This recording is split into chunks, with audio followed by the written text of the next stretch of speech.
The Nordic U.S. Food Summit will begin in just a couple minutes.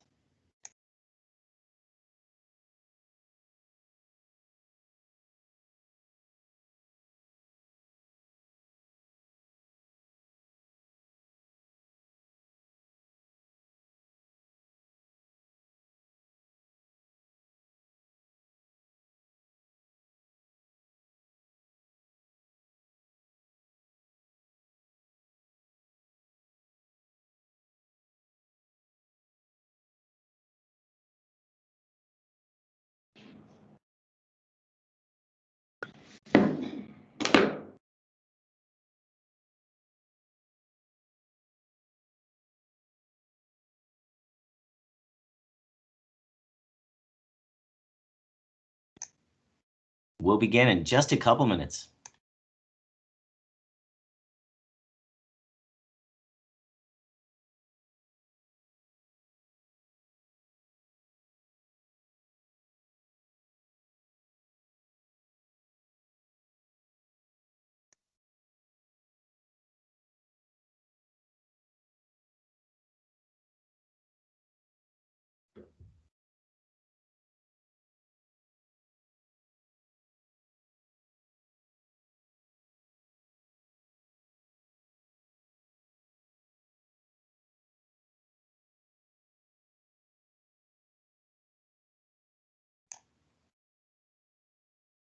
Day 2 of the Nordic U.S. Food Summit will get started in 1 minute.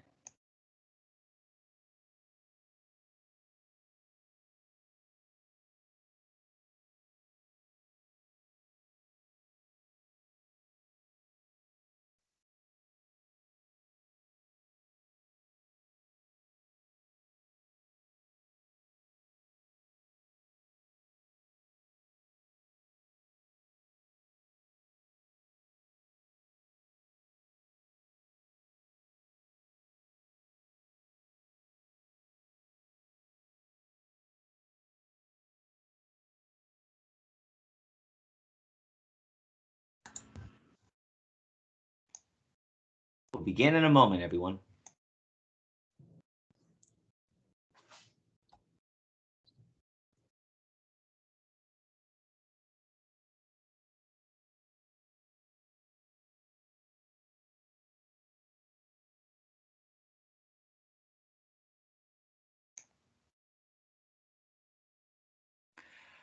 Welcome back, everyone, to the Nordic U.S. Food Summit, Nordic Food Innovation for a Sustainable Future.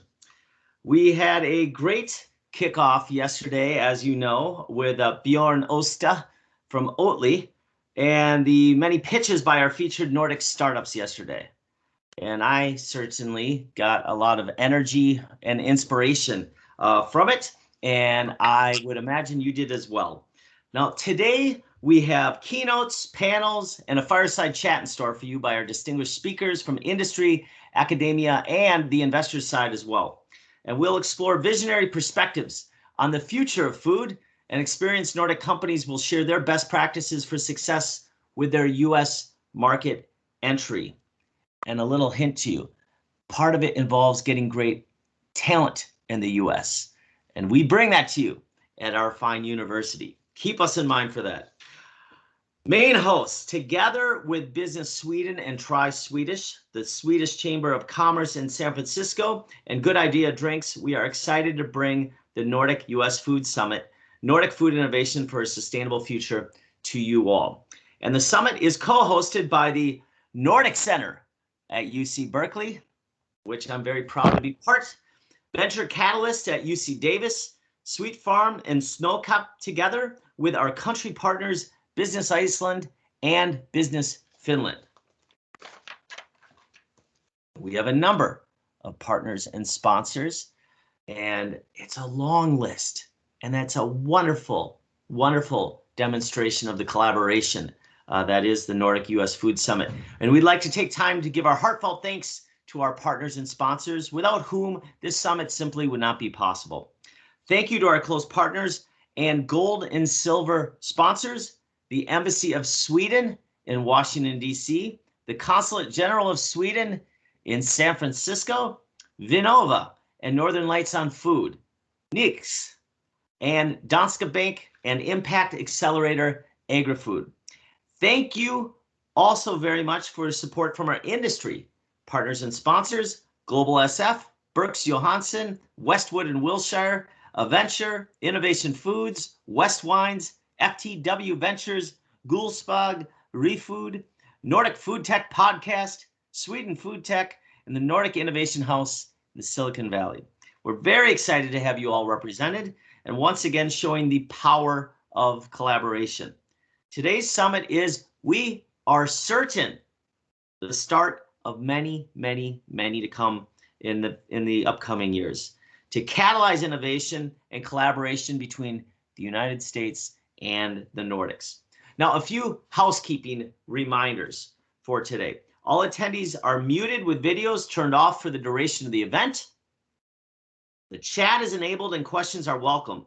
If you have a question for a specific speaker that you'd like to ask in private, we encourage you to engage directly via the messaging functionality on the Invite People platform. Okay, our agenda for today.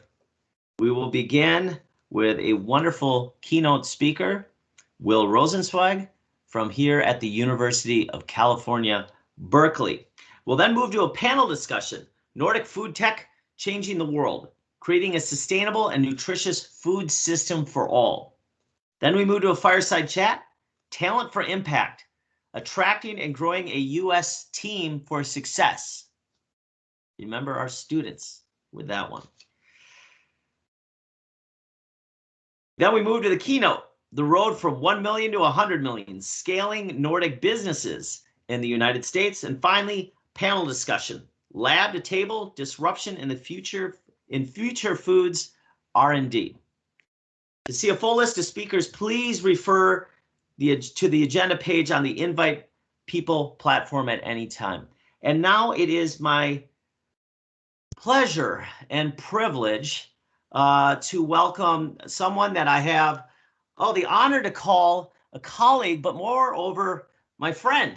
And he is, Will Rosenzweig is the individual above all that we can say that the Haas School of Business at the University of California, Berkeley is just a vibrant platform for food and sustainable food and systems thinking with food and social justice with food and using food as a means to change the world for good. Will, it's such an honor to have you here today, for you to be engaged in this burgeoning agenda that we have, and I look forward to hearing your words. Will, the floor is yours. And I can't hear you yet, but great. I can see you. I have unmuted myself. Thank you for that wonderful introduction. It's great to see you. Your morning energy is just unparalleled, and I think we could not have had a better host for this event. Thank you for everything you've done to put it together. It's very exciting to feel this transatlantic collaboration taking root. And I had a chance to watch all the presentations yesterday and was really moved by the creativity, the commitment, the ambition. It was really exciting. It made me think back to, 40 years ago when I was in school, entrepreneurship was barely taught. As a matter of fact, it was debated whether entrepreneurship could be taught. That sort of people thought of it as like a gift from, the above that certain people had. And it slowly started to take root and become an academic discipline and something that is now global and worldwide. This idea of taking an idea and transforming it into an enterprise. That is a fully established practice, industry, and area of expertise and academic study. 30 years ago, when I founded the Republic of Tea, there was not a single venture capital fund organized to invest in early stage food. So it was pretty amazing to see today the ecosystem that's developed globally. And now 20 years ago, the students at UC Berkeley came forward and started to ask for courses that touched on and focused on socially responsible business and corporate social responsibility. So the Center for Responsible Business, which Robert leads, was formed. But it was just 7 years ago that students came forward and approached me and said, could we have a course in innovation just on food?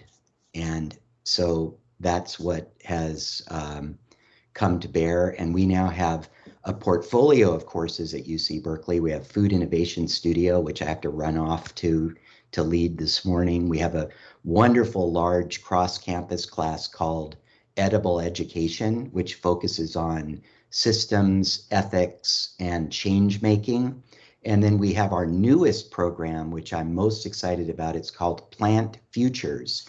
And this is a program that focuses on the plant-centric food system. So looking at climate, nutrition, social justice, all in a comprehensive, integrated, ecological way, drawing on multiple disciplines and creating an opportunity for students to actually interact with the leading companies.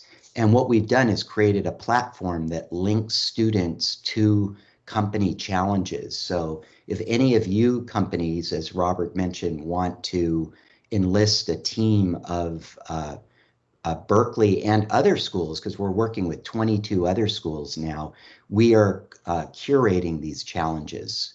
So that's the plantfuturesinitiative.org. You can find out more about that. Maybe Robert or somebody can put that link, plantfuturesinitiative.org, in the chat. So I thought this morning I would offer a little bit of unsolicited advice to the entrepreneurial leaders who are with us and who spoke. I was hoping that I might influence or inspire your entrepreneurial mindsets. You know, while the United States has led the way in a lot of tech-oriented innovation, there's been a lot of blind spots that have led to a lot of unintended consequences. And yesterday when Bjorn was talking about populating this highway that we're building between our nations and our communities and our campuses, it made me think about, just 100 years ago when Henry Ford was putting the Model A and the Model T on a industrial production line, and his vision for autonomous individual mobility and transport was such a grand idea that he would equip every individual with an affordable vehicle in which they could travel this highway. But regrettably now, just 100 and 120 years later, we find ourselves with a depletion and a depletion of resources, a degradation of environment. We can't all blame it on the car, but the car has also transformed our entire sort of civic landscape. I mean, in the United States, superhighways dominate every patch of land. They have been built in priority over the individual needs of pedestrians, of walkers, of communities and neighborhoods. And just now, during the pandemic, people are realizing how much square footage we've given up to the car and how it has ruled the road, so to speak. So I want to talk to you a little bit about mindsets that might help us prevent the unintended consequences of rushing headlong into technology. And we're seeing it now with information technology and social network technology. There's a lot of shadows, and I think our friends in the Nordic countries are best equipped to be thinking big, to be thinking communally, to be thinking about the commons and what we all aspire to bring to fruition, but also to protect. So here's a couple of ideas to help shape your entrepreneurial mindsets, which are already clearly well developed. I mean, listening to the presentations yesterday, it was amazing to hear about the value proposition and the product market fit and the trajectory of the business and the traction to date and the financing needs and what was next, and that experience of the teams. It was almost like it's become a global script of how to present a investment opportunity.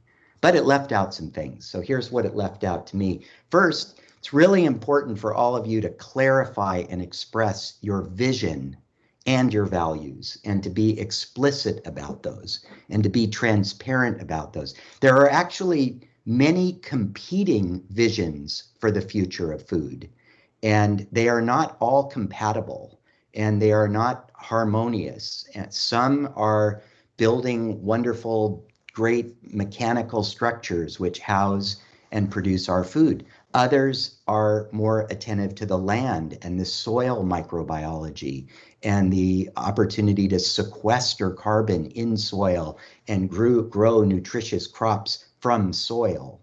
So we have kind of agroecological approaches. We have visions of, we have some very audacious entrepreneurs in the United States who speak openly about ridding the planet of cows and animals, and others are a little more tempered. They talk about ending industrial animal agriculture. But anyway, my point is, please be sure you express the vision that you are working toward in your business, and be sure you do it internally with your team, with your investors, with your partners, and clarify the values that you bring. What are the values? Are you about efficiency, optimization, convenience? Are you about deliciousness? Do you value beauty?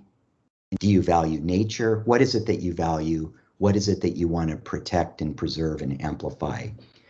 Also, in that exploration, in that inquiry, please be sure you know what you mean by the word sustainable. It's really bandied about. In the US, the current word of choice is regenerative. Regenerative has some specific meaning in terms of agricultural practices, but it's also now being used as a term for regenerative businesses, regenerative cultures. And I'm not here to define that word or give you the exact definition of it, but it implies a state even beyond sustainable. The feeling is that sustainable is inadequate where we've gotten to now, as Bjorn mentioned yesterday, the disappointments of Glasgow, COP26, that we are not sustainable. We've got to go back and regenerate. Okay, second point, think beyond your products. Develop strategies that work to transform a system. Become a systems thinker, a systems doer, a systems actor. Understand leverage points, stocks and flows, feedback loops. Understand how each change in the system manifests changes and impact elsewhere. Coordinate the change you seek across the supply chains, across the systems. Coordinate technological innovation with policy innovation, with community engagement and innovation. So think in systems, act in systems. And one thing that I tacked on to this piece of advice, please do not forget about deliciousness. In the rush of food tech and scaling and having unicorns, don't forget about deliciousness. Deliciousness is the cultural foundation, the grounding of what brings people together around food. Deliciousness connects to culture. Let's be sure that in the rush to deploy technology in food, we maintain our connection to deliciousness, beauty, and the landscape. So that leads me to the next one. Look, stay skeptical about technology. It's got a lot of shadows. It brings a lot of unintended consequences. My advice is study and learn from natural systems, from biological systems. Learn about ecosystems. In addition to becoming a systems thinker, become an ecologist. We talk a lot about scaling. Robert talked about scaling being on the menu today on the agenda.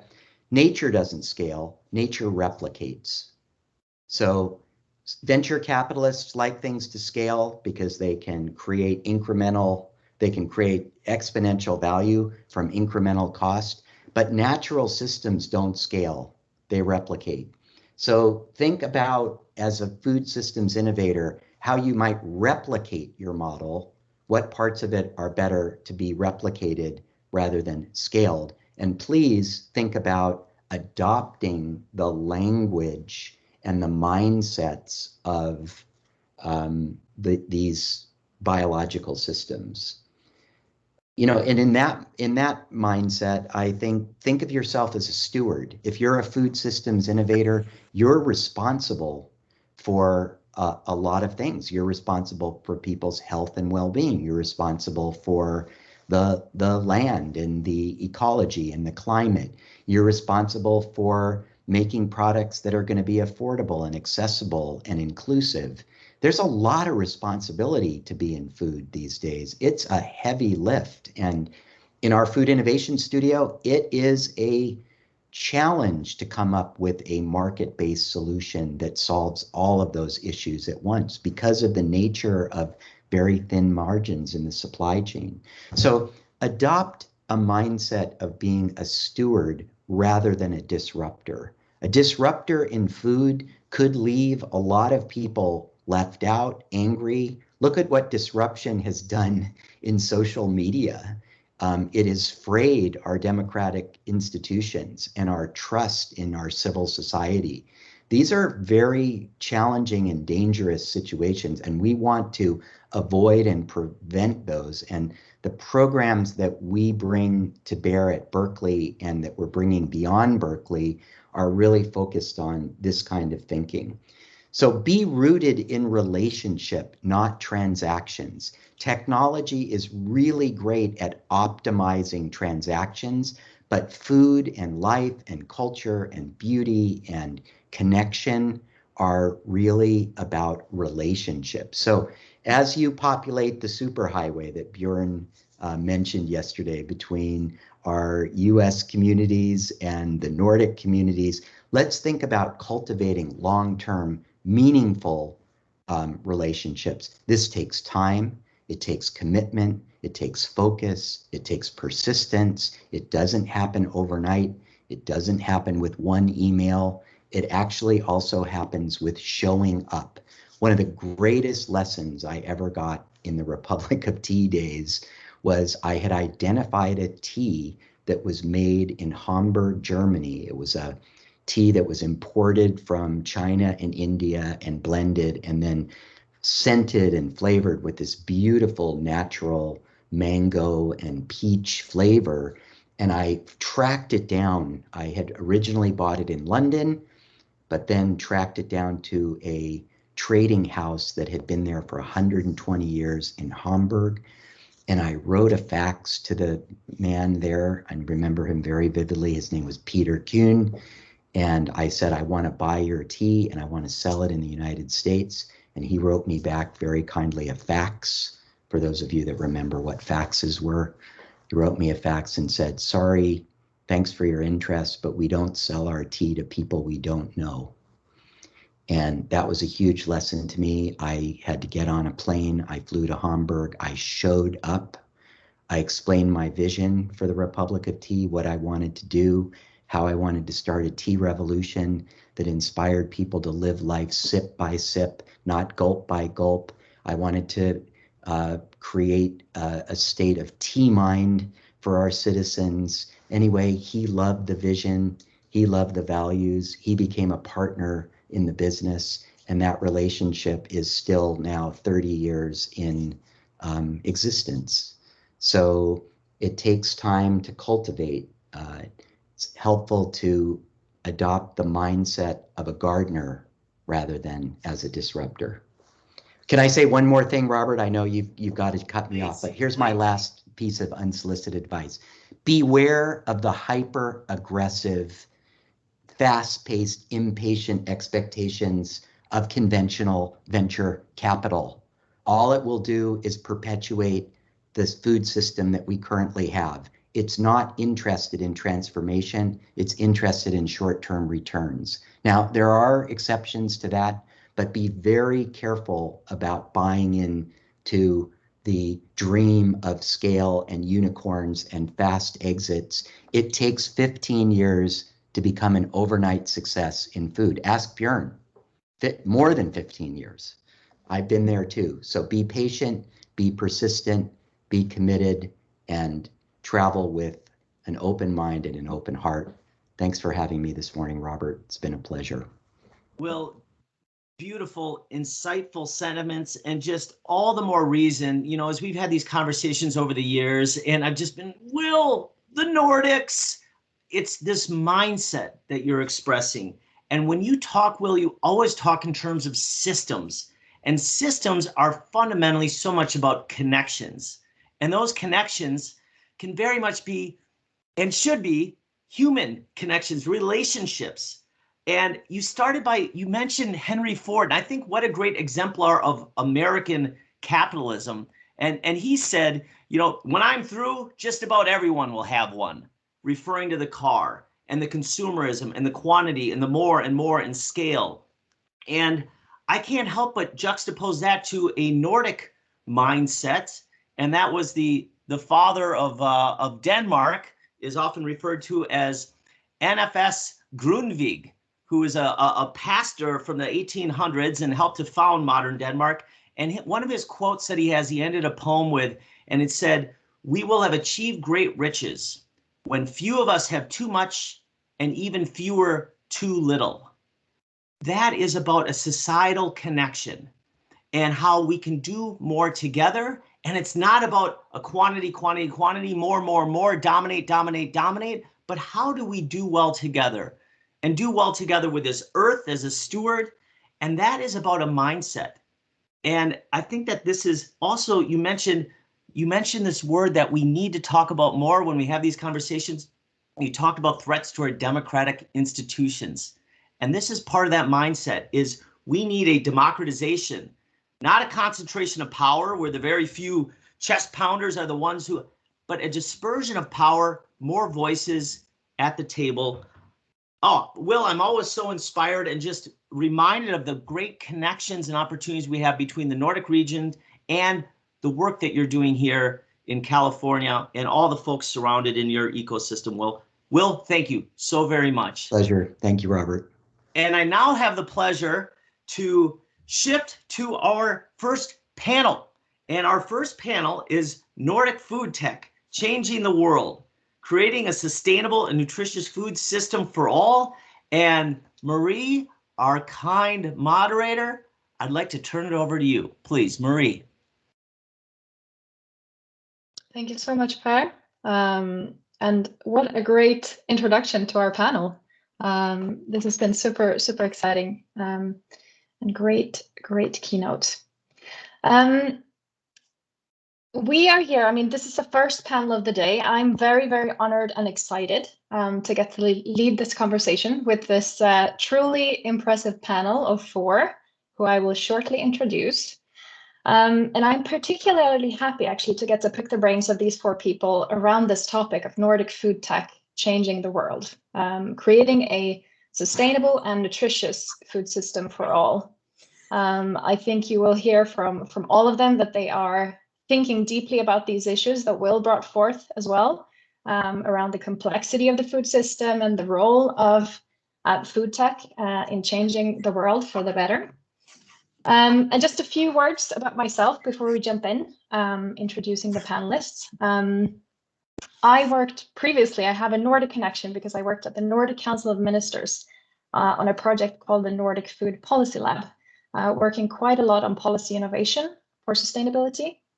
And today in my role, working with the implementation of the national Swedish food strategy, I also try to take a look and see where we can get different actors to work together to facilitate for innovators across the whole food space, to bring new products and services to the masses that are pushing sustainability, essentially. But I really can't overstate how cool and impressive the panel that we have today is. And I wanted to kick off by introducing Anna-Lisa Winter. She's an ecosystem developer with a focus on food tech. She is the host and founder of the Nordic Food Tech podcast, producing stories about individuals and organizations who are creating the future through food. Anna-Lisa also works as a leadership coach and as a venture scout, supporting matchmaking between corporations and public actors with startups to deliver and scale cutting-edge innovations that can make a difference for people and the planet. And then we have Ingebjørn Sigurdsson, who works as a business consultant, focusing on Icelandic startups. Ingi is a serial entrepreneur. He has founded tens of companies, and he's very active in the startup scene in Iceland, both as a mentor, an advisor, and an investor. Ingi has also hosted several conferences on food tech and started the first food tech accelerator in Iceland. He was also a member of the committee that created the first ever food policy for Iceland, which I find very impressive.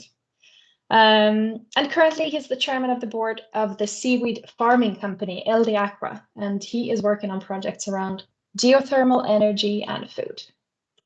And then we turn to Daniel Skavind Ruben. He is head of strategy and special projects at the Swedish plant-based cheese startup, Stockeld Dreamery, who you might have heard quite a lot about them in the news lately. He previously worked for the Rockefeller Foundation and the World Bank on issues connecting food, agriculture, innovation, and entrepreneurship. And Daniel is also a mentor to 3 food tech accelerators, a venture partner to several food tech VC firms, and is also an advisor to about a dozen ag tech and food tech startups across the world. He also curates a great newsletter, which is called Food Tech Weekly, and is a host of the Appetizer podcast as well.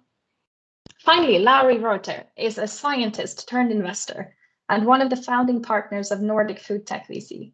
He has a PhD in biotechnology and previously worked in research and innovation strategy. And now he supports science-based food tech companies in the Nordics in their early stages. And I think a couple of the portfolio companies are here in this event too. He is very passionate about building a radically sustainable food system for this planet and the next one, which I find quite interesting. I think just to set us off and to sort of create a common boundary or framework for the conversation, and I will challenge you each to not use more than 30 seconds because I think we're running a little bit behind schedule. But given that you all have unique experiences working on food tech and thinking deeply about the future of food, what is it that you think about when you hear a sustainable and healthy food system for all? Starting with you, Ingi. Yeah, thanks a lot for inviting me and having me on this panel. Yeah, so I agree with Will from the last session. I think we should talk about the generative approach to things, and also we need to talk in that sense about business model, how we can change business model for the food producer and farmers.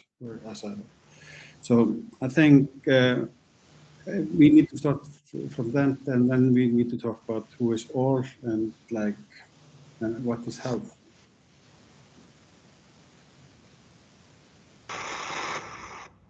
Anna-Lisa, you can just jump in. Yeah, I totally have. I know I'm going to second what everyone else is saying, but also what Will said. It stuck with me how he said that nature does not scale, it replicates. And I think that is very true when we think of the fact that we are extremely interconnected through food. Food touches all of us. It's at the bottom of the Maslow's pyramid of what enables our existence. And when we look at the food system, the more you dive into it, the more you realize it touches everything and everyone in many, many different ways. So the challenge then is to say we have all these great ideas. How do we take that and apply it in our local context to make it work for the community where we are, for the ingredients that we have? Because many of the ideas work, but you can't just, copy paste. You can't just scale it and have a one size fits all solution when it comes to food. And for me, a sustainable food system is one where we are able to meet our needs without jeopardizing the ability of all future generations to meet their needs on this planet and other planets, Lauri. And a healthy food system, or I'd say, a nourishing food system is one where every person has access to safe and nourishing foods. And we're obviously very far from this goal. Right now, our food system in some countries is actually driving the healthcare system bankrupt, and obviously that's unsustainable from an economic and health perspective. So we really need to advance a more sustainable and nourishing food system. Yeah, I basically agree with everyone. I think all is the big word in the sentence. Food system is massive and it's massively complex. So it means we won't have any silver bullets to solve any of the problems there. And, you know, healthy means one thing for us in the global north, but it means a very different thing to people living in other parts of the world. So to me, that sentence seems like a massive challenge, but also a huge opportunity to create a lot of solutions. Amazing. Jumping quickly onto the next question for the conversation today.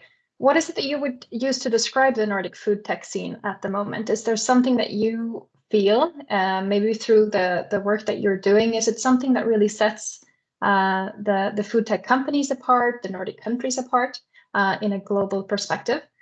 Something that perhaps gives them a competitive edge now that we're talking about this sustainable and nutritious food system. And to tag on to that, why should Nordic startups export or trade with or establish themselves in the US? So trying to find this sort of the link here to the US as well.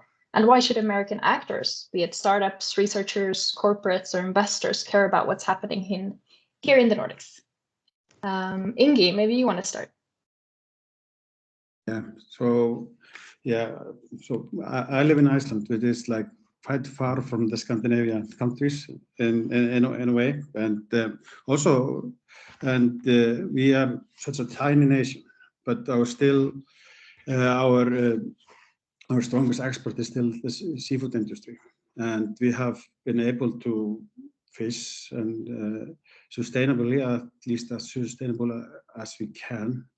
And from that, we have also created companies within the sector that has gone to other food tech sectors. For example, Marel, which is the leading food processing technology company in the world currently.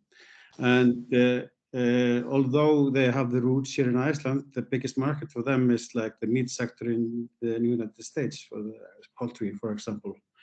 So the food, I think what we have as a Nordic is like we have a strong tech scene, we have a strong VC system, and I think we have a lot to offer in the state, in the food sector. And also regarding innovation, it's a cultural thing, and I think so the Scandinavian and the Nordic cultures and can bring a lot of like ideas and generate a lot of ideas that can be applied for bigger markets. And coming from such a small nation as I do, and technology company in general don't have any home market, so we need to go abroad from day one. And I think that is a very strong point, because then we are creating something that is bigger than ourselves. So I think from my experience, then many of my friends that are VCs from America, they are looking to the Nordics for so many things. So, amazing. Yeah. Daniel, do you want to continue? Sure. I mean, describing the Nordic food tech scene, I mean, it's really connected to the Nordic entrepreneurial ecosystem for tech at large and innovation, and it's really strong. I mean, good policy and regulatory frameworks, a lot of world-class VCs are here, very strong educational institutions. In Sweden, we also have the Swedish University of Ag Sciences, ranked number 3 in the world after Wageningen in the Netherlands and UC Davis. We have good tech infrastructure, skilled labor force, there's risk tolerance in the Nordics. Consumers are curious, they care about sustainability and nutrition. There's some really strong accelerators and startups. So all of this, of course, rubs off on the food tech ecosystem in the Nordics. Oatly is one example, which has been, you know, a 20-year overnight success. But there are some other rising stars. Last year, European food tech startups raised around 2.7 billion euros, and 300 million of that was for Nordic food tech startups. So that made this region the 4th largest in Europe after the UK, Germany, and France. just the other day, Wolt of Finland was acquired for 7 billion euros. So there's a lot of activity, and I think it's a super dynamic, exciting space right now. Great. Lauri and then Anna-Liisa. Yeah, I think why should the whole world look at Nordics? I think we have a lot of untapped potential here. A lot of technologies are still, sitting and waiting to be applied.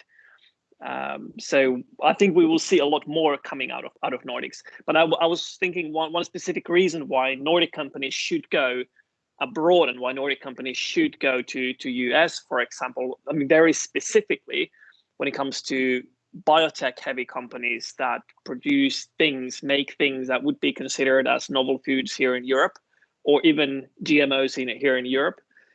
They need to go through quite a rigorous regulatory pathway. And that pathway is a bit different in the US. Obviously, you need to be sure that products are safe. That goes, without saying. But the market, so reaching the market and getting out there with the first products might be slightly easier in the US or slightly faster. So that might be one reason why a lot of that really good Nordic biotech capability might be actually applied first in the American market. I'm really hoping we're going to catch up, but I recognize what you're saying. Anna-Liisa. Yeah, I think I currently hold a little bit more of a skeptical point of view because I think we're just at the beginning. And when I started my work, it was 3-4 years ago, and there's been tons of growth since then. But comparatively, we're still pretty tiny, and we're still putting a lot of the building blocks into place that are going to enable us to scale the ideas that we have. I do think that globally, the Nordics are viewed as extremely sustainable, but each country has very different strengths. And there's going to be a question of how we're going to create the cluster that combines biotech, ag tech, the strengths of each local food system, the food traditions, the indigenous pathways, and all of this to actually create one Nordic view. And I do think that we have such an easier time compared to so many other places in the world because our nations are largely homogeneous, they're tiny, and it's very flat hierarchically.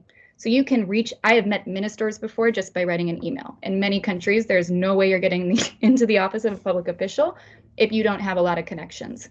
So we have the basis for collaboration just by being very like, and also by being able to leverage the way our societies have been built and how technologically advanced we are. We all have iPhones, that's also not true everywhere.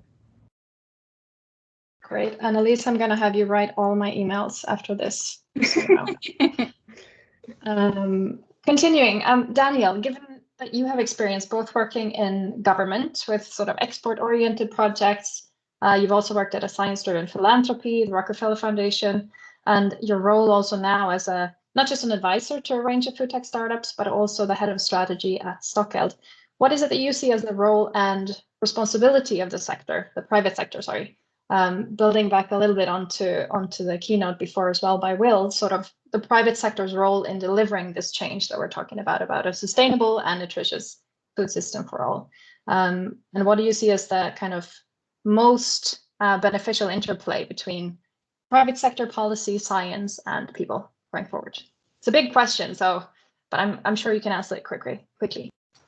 Yeah, obviously it's all interlinked, and I think the Dutch has they've really figured it out, this triangle between government and private sector and academia. But obviously the regulatory side of public sector is crucial because it sets the rule of the game. So and the public sector should or the regulatory side should set the rules on how we want to achieve a sustainable, or not the how, but we want to achieve a sustainable and nourishing food system, and then it's up to the market actors to actually get us there. So this could be, emission limits and assessing what sustainability factors we should prioritize. And obviously the public sector is huge in terms of procurement. It's purchasing power for preschools, schools, hospitals, at least here where we have universal healthcare, nursing homes, and so on. And this helps shift the market. Public sector can help de-risk things without picking winners. Then, of course, public sector can also sort of set the goal and inspire academia to focus on stuff that matters. I think one one area where we're sort of underperforming or not realizing our full potential in the Nordics is how do we commercialize all this great research happening in our universities? I think other countries like the US and Israel are doing a much better job than the Nordics in terms of translating all the trailblazing research into startups and innovations. And then the private sector is, of course, the ones we need to drive the change. We need to build better products and services. We need to get investors on board and have them invest in what really matters. We don't need more, online betting sites. In the food system, I don't think we need more, 10-minute quick commerce actors that, produce food in a ghost kitchen and will deliver it to you in 10 minutes. We need stuff that really move the needle in terms of securing a more sustainable and a more nourishing food system. So I think there are clear specific roles both for the public sector, the private sector, and academia here. Amazing.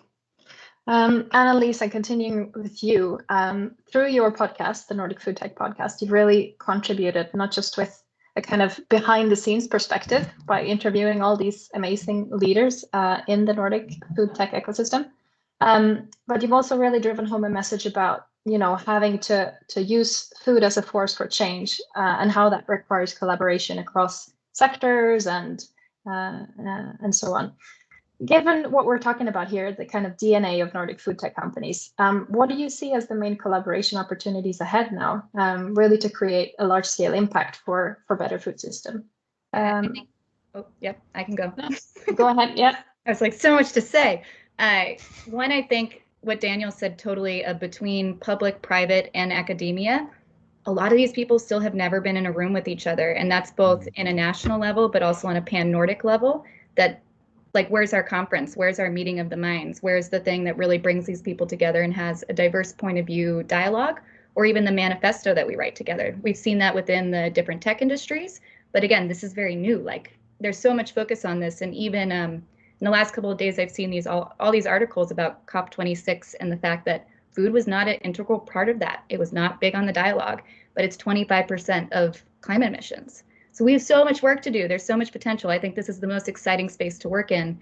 And the only way we're getting there is through collaboration, because there is no I in team and nobody can do anything alone. I mean, so I have more points, but I'll let you go.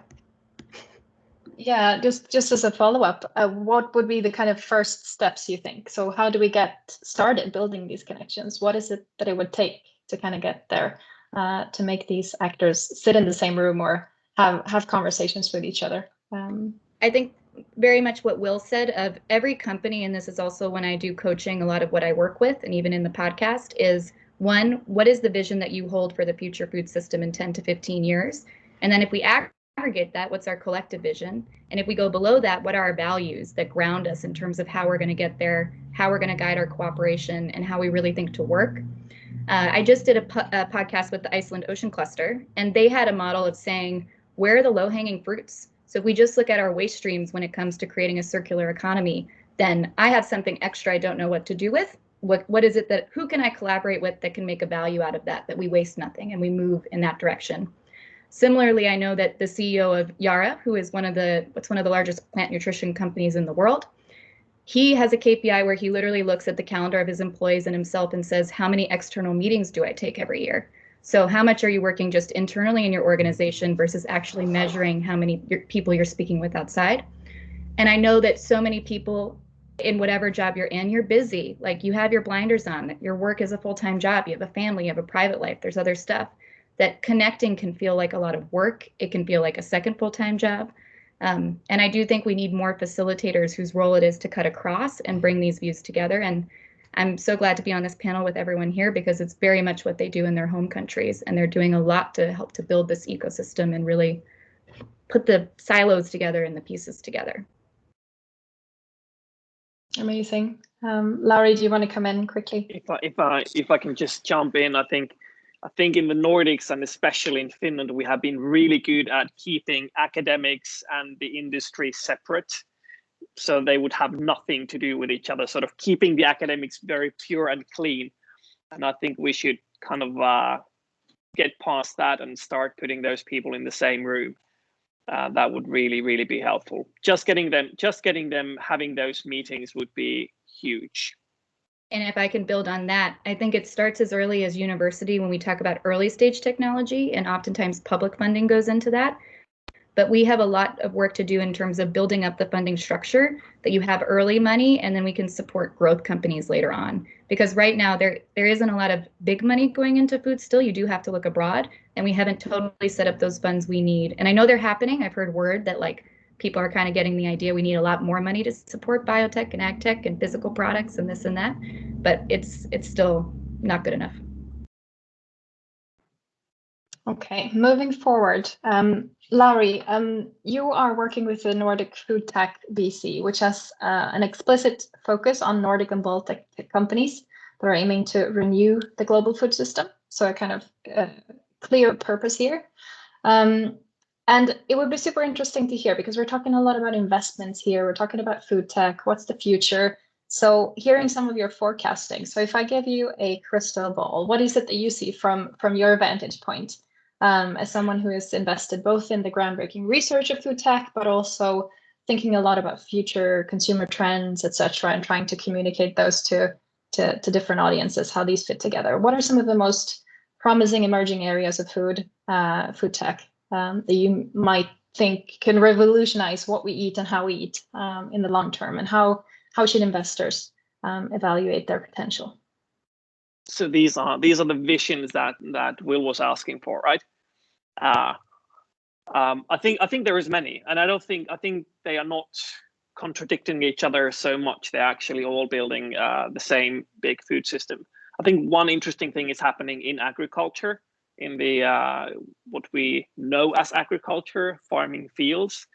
We're getting a lot more knowledge, data out of how to do that, and doing it better and better, and doing quite a big improvements in how much we can produce with the resources we have, and preferably with less resources. And that's for example what GrainSense and Soil Scout are doing here. There's so much we can still do with agriculture. Then kind of moving away from traditional agriculture into, well, greenhouses, contained systems. There is this massive, I would even say, hype about vertical farming. But I think what it's really about is modern greenhouse production. I mean, we produce 96% of our cucumbers in Finland, and I know in Iceland there is a big part of the fresh foods produced in Iceland, and that is because we have modern greenhouses. I mean, the environment in Iceland and in Finland is pretty hostile to any forms of life this time of the year, and still we can grow cucumbers. So, I mean, that is simply amazing what has happened in a couple of decades, and companies like Nedled are doing, incredible stuff in that space. So it's not only stacking things in towers, but just generally growing stuff in greenhouses. Obviously, I get my kicks out of microbes and biotech. I don't think the whole cultured meat is going to be massive in any decades soon. But I do think plant-based is going to be huge, and it needs to be big in order to replace big part of the animal production. And companies like Melt and Marble sort of bringing those magical ingredients in there, closing that gap in taste and perception, are super important. Obviously, the whole single cell proteins, what Any4Bio is growing, for example, are going to contribute a lot in longer term. And if you then think a bit sort of beyond the horizon, sort of what are the things that we're not seeing yet? I think, and now this comes to what Björn was saying yesterday, that we have this massive crisis with health. It's not only providing more food to people, because we are already living in a world of abundant food, but more about how do we choose what to eat? How do we decide what we put in our mouth next? And I think that has massive potential to change both the environmental impact and the health impact of our food system, especially here in the world where we have a lot of food and we have supermarkets open 24/7. So that kind of builds together these concepts of personalized nutrition and digital platforms for food. I don't think it's about 10-minute delivery. I think it's about a different decision-making process. I think that holds massive potential, but it's not quite there yet. Is that I love enough all of visions? this. Yeah, Yeah, and I I'm gonna love let all of this. Daniel and maybe Ingi also jump in here just very quickly. I'm happy to go first. I mean, looking at the food system, there are three big things we need to do, right? We need to increase productivity and sustainability. We need to reduce food waste and post-harvest food loss, and we need to shift diets. And if you sort of double click on those, increase productivity, we're going to see autonomous vehicles, drones, robotics on farms, satellites, drones, sensors, basically going from precision farming to decision farming. Controlled environment farming, vertical farming, Lauri mentioned that. Alternative animal feeds as a way of reducing our reliance on soy and fish meal. I mean, we're using the most biodiverse place on earth, Brazil, to produce soy. We're replacing fish with plastic in oceans. It's not sustainable. So I think we're going to see large investments in insects, algae, single-cell proteins as alternative animal feeds. Food waste, food loss, 30% of food produced in poor countries will not reach consumers. 30% of food bought in rich countries is tossed. This is immoral. It needs to stop. And we're getting new innovations to help us actually cut food waste. And then shifting diets, I mean, huge investments in alternative proteins, meat, dairy, egg, fish, and cheese. Eventually some lab-grown options, whether it's fats like melted marble, and eventually, a holy grail of getting a lab-grown steak, but that's years away. And then the personalized nutrition Laura mentioned, gut microbiome, whether it's sensors, breathalyzers, to really understand what's right for us, not just on a population level. We know we should eat more fruits and vegetables and whole grains and omega-3, and we should eat less sugar and sodium and saturated fats, all of that. We know that. But personalized nutrition for you and I, depending on our age and DNA and where we live and all of that, I think we will see more and more in coming years. And there's going to be a lot of investment in this space to make all this happen. Any other urgent comments on this one, Ingi or Annalisa? Yeah, regarding fresh vegetable and fruits, we almost import everything except cucumber, tomato, and paprika, and that's the reason is that the government incentivizes farming to make these three sectors. So and I agree with Annalisa. We need to build up a platform that people of the food tech can communicate and talk to each other. So. Yeah, and I'll just add, I think, to remember what Will said of, we can't forget people or the earth when we apply these technological solutions. It has to be very much like when you think of your customer experience or stakeholder experience, making sure that people on the planet are front and center and that we don't lose the connection to earth. I'm still very pro earth and pro human experience. Not quite the metaverse yet, but that's me. Who knows? Maybe soon. Just the last one for you, Ingi. I know we're running short of time already, but we've heard a lot about some of the key characteristics of these Nordic companies here that we're talking about in the food tech space. And given that you're not just a co-founder of many startups, but you're also an investor and a mentor, what is it that you think are helping these Nordic companies position themselves on the global stage? We've already been into some of these characteristics and some of the kind of selling points of the Nordics, but if you have something else to add here. Yeah, I think what we are actually very good at is storytelling. It's like telling the stories about the quality that we can produce, and also like what you are talking about, like the carbon footprint and all this technology that comes from Scandinavia, from the success story of Copenhagen, Stockholm, Helsinki, and Oslo even. And so I think we can build on a great foundation in both culturally and regarding the infrastructure we have here. So, and yeah, I think so. So, and yeah, what I'm mostly focused on now is is on the energy source, because food is a transformation of energy. I mean, like energy. So, and that is very interesting topic at the moment for me personally. Amazing. Any other kind of last comments? We have 1 more minute, so whoever jumps in first gets 30 seconds. I'll jump in. I just think the Nordics are pretty forward-leaning in terms of our thinking in sustainability and nutrition. So if US VCs and corporates want to understand where US consumers will be 10 years from now, they should just come visit the Nordics. And then, of course, the Nordic startups, on the other hand, should plug into the US innovation environment, which is world-class, the best universities in the world, and so on. So it's really a win-win of understanding where people's thinking will be 10 years from now, but also leveraging the US innovation ecosystem, which is unparalleled. We I have love that. maybe We're living in the future already. I think that we are running out of time, but I don't know if I can do this, but I think if people could just like take on their videos and give a round of applause for this amazing panel, that would be great. Then we can kind of show them the appreciation that they deserve. Thanks all, and I'll hand back to you, Per. And Robert, sorry. I'll go. It's funny you say Pat. A little known fact that I learned later in life: had I been born a girl, my parents would have named me Patty, of all the names. And I happen to like Robert a little bit more than being called Pat. No offense to any Pats out there. So Robert is better. Yeah. What a fantastic panel, and I can't help but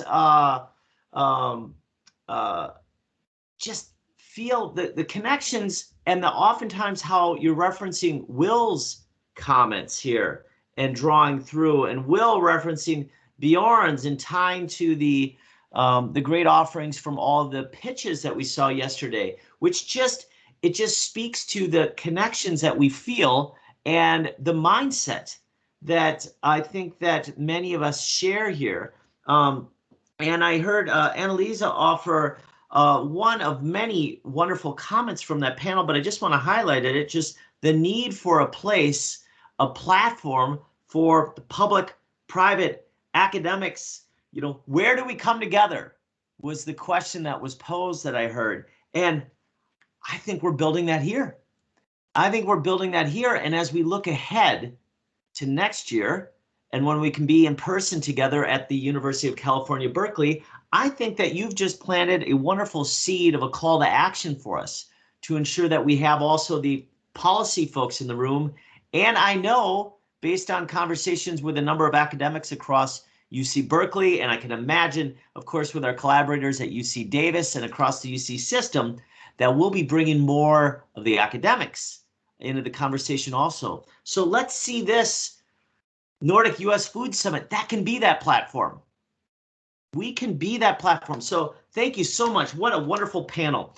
And I now have the privilege here to shift over, and we have a wonderful fireside chat ahead of us. And the title, Talent for Impact, Attracting and Growing a U.S. Team for Success. And I know our moderator will be Christopher Gahn, who will be joining and leading this conversation. And Christopher, I think that we can continue to plant the seeds that if you're looking for talent, we've got some great universities from which we can draw talent. So Christopher, I look forward to the conversation ahead here. I'll turn the floor over to you.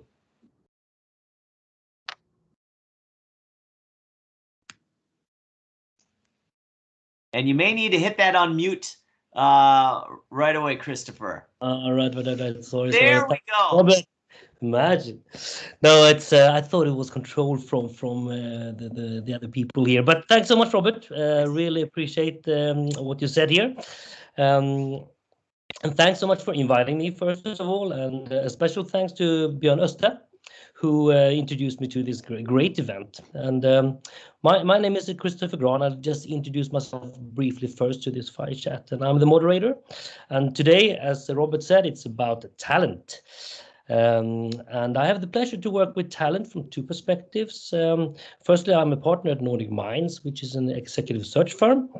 We work out of 3 hubs, I would say, DACH, the German headquarters, the Nordics, and the US, where we focus on cross-border recruitment, executive search. And I do tech and industrial myself. The second aspect is that I'm adjunct professor at Shelley College of Business in Atlanta at Georgia Institute of Technology in the area of strategy innovation, where I work with MBAs. Have a class called International Practicum Nordics, which is more or less a consulting assignment for 3 to 4 MBA students together with Nordic companies. It's often kind of growth strategy assignment, or perhaps entry to the US.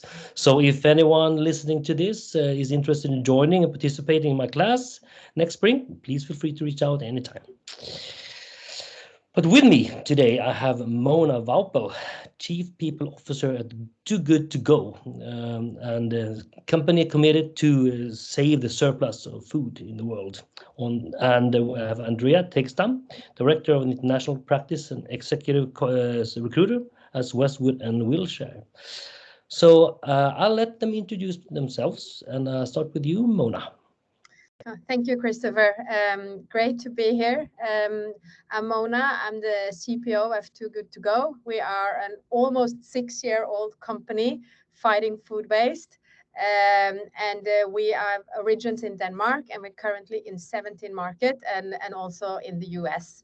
And our kind of key asset fighting food waste is our direct impact is our marketplace, where actually our partners can put up surplus food at the end of the day, and consumers can come and pick it up rather than being tossed in the bin. And then we have our direct impact, which is about education and information. Happy to be here. Thank you, Mona. And Andrea. Yeah, I'm also very happy to be here. I'm Andrea Tegstam. I'm joining you from Sonoma wine country. So I've been very excited by all the pitches and hearing. I'm surrounded by a lot of food, and a lot of agriculture, and a lot of small ideas. But there's a lot of interesting things happening here, just in my backyard. As you know, I'm an executive recruiter with Westwood and Wilshire. We are a 20-year-old executive search firm based in Los Angeles, but working across the US. Our strength is basically to work with venture capital backed startups, typically coming in Series A, and often working with our clients throughout the IPO. So we are focused on life sciences, tech, and healthcare. And a lot of, I would say, food and ag tech is a lot of the same issues that we deal with in life sciences. So navigating the FDA and clinical trials and so I'm very excited to be here and talking to this wonderful crowd of companies. Excellent. Thanks, Andrea. So our theme today was given to us: talent for impact, attracting and growing a US team for success. So I'm really happy to have you here, Mona, because you are doing this as we speak, and you have been doing this for almost 1.5 years now, to my understanding. So if we could start off with, if you could just share your experiences in entering a huge market as the US, that would be fantastic to start there. Yeah, thank you, Christopher. Yeah, and as I'm speaking to you today, I'm actually in the New York City office of Too Good To Go for the very first time, because you're completely right. We decided to move into the US market pretty much just as Corona hit. So we had prepared everything, and then Corona came, and we kind of had to meddle through that whole thing. And our strategy was very much, regardless of Corona, and which is always when we're entering a new market, is really to send our expansion team into the market to get boots on the ground. That's a pivotal part for us, and is really attracting that first talent in the market, building the leadership team, getting the country manager in place, and getting the heads off in place, because we want local talent. And we discussed this in our pre-meeting, was really, are we leaning in on expats or not? And for the US market, we had a clear strategy that we really wanted to get US talent in very quickly, because food is also a local flavor, you could say. So we needed that. So building the first team is pivotal for us.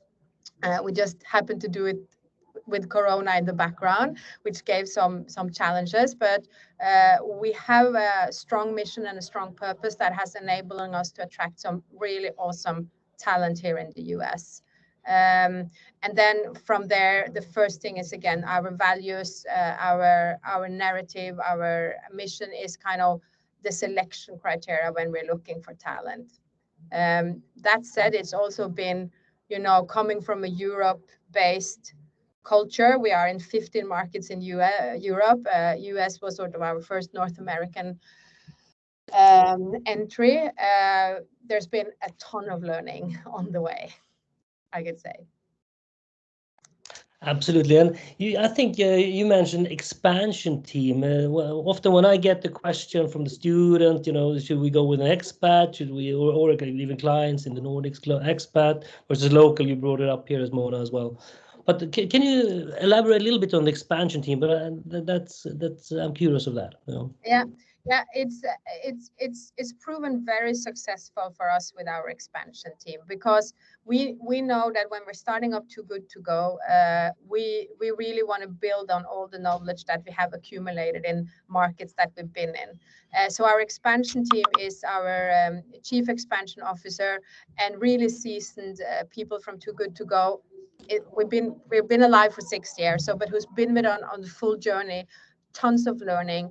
And so we have an expansion team of between 5 to 7 persons that we are actually sending out to kind of wet the market, to do the market prep, putting up the office, doing all the practical stuff, but also figuring out a way into the talent market, in the market that we're going into. And of course, for US, that was super pivotal. Luckily, when we came to the US, we had a really strong story. We had a proven concept in 15 European markets, so we had a strong story to tell. But the expansion team sits with the new market for everything from half a year to a year and a half, to get the market up and running, to onboard the people, to make sure that we transmit the culture, we transmit the learning.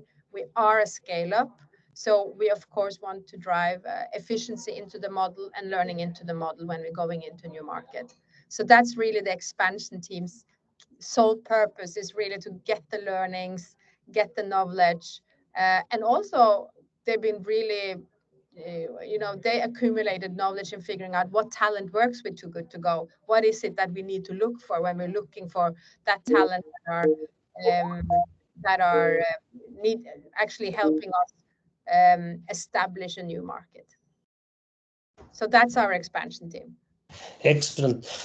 So do they do all the analysis beforehand then as well, or is that kind of on an executive level, or how does that work? So they moving into a new market is of course a market analysis and also like, is this market feasible for Too Good To Go at this moment? And just talking about the US market has tons of food waste every year, so we knew that we really wanted to enter the US market, because we believe that to see a world without food waste, we have Too Good To Go have to be in the US. So that analysis is fairly like driven from global management, and we knew that. We also knew that we really wanted to have a strong concept going into the US. So it wasn't the first market we tackled. We kind of brought on 15 European markets beforehand. So the expansion team is really that operational team that we're putting into the market. Our chief expansion officer is also our co-founder, so she of course is very much a part of the analysis, as she's a member of the global management team.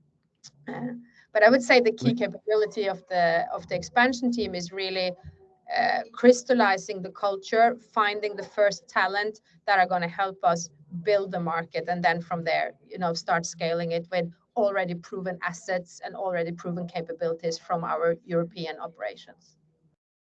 Great. Thanks, Mona.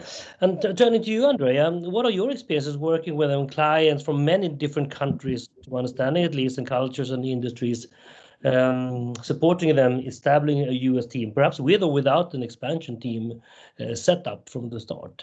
Yeah, no, it's very interesting to hear Mona's story, because I think it really depends on the character of your business. For you, it's really important to bring that culture and the know-how, because you're in such direct interaction with your clients. Whereas if you're a SaaS company, or if you're, we have learned during COVID that there's so much things that we can do online without ever having to meet each other. And we have helped companies find their first VP of business development and so on, and build their local teams during COVID without even having met the management team, which is sad, but we have proved that it does work. So yeah, my advice, so yeah, I head up also our in that international division, and have helped both Nordic and Israeli and Japanese companies.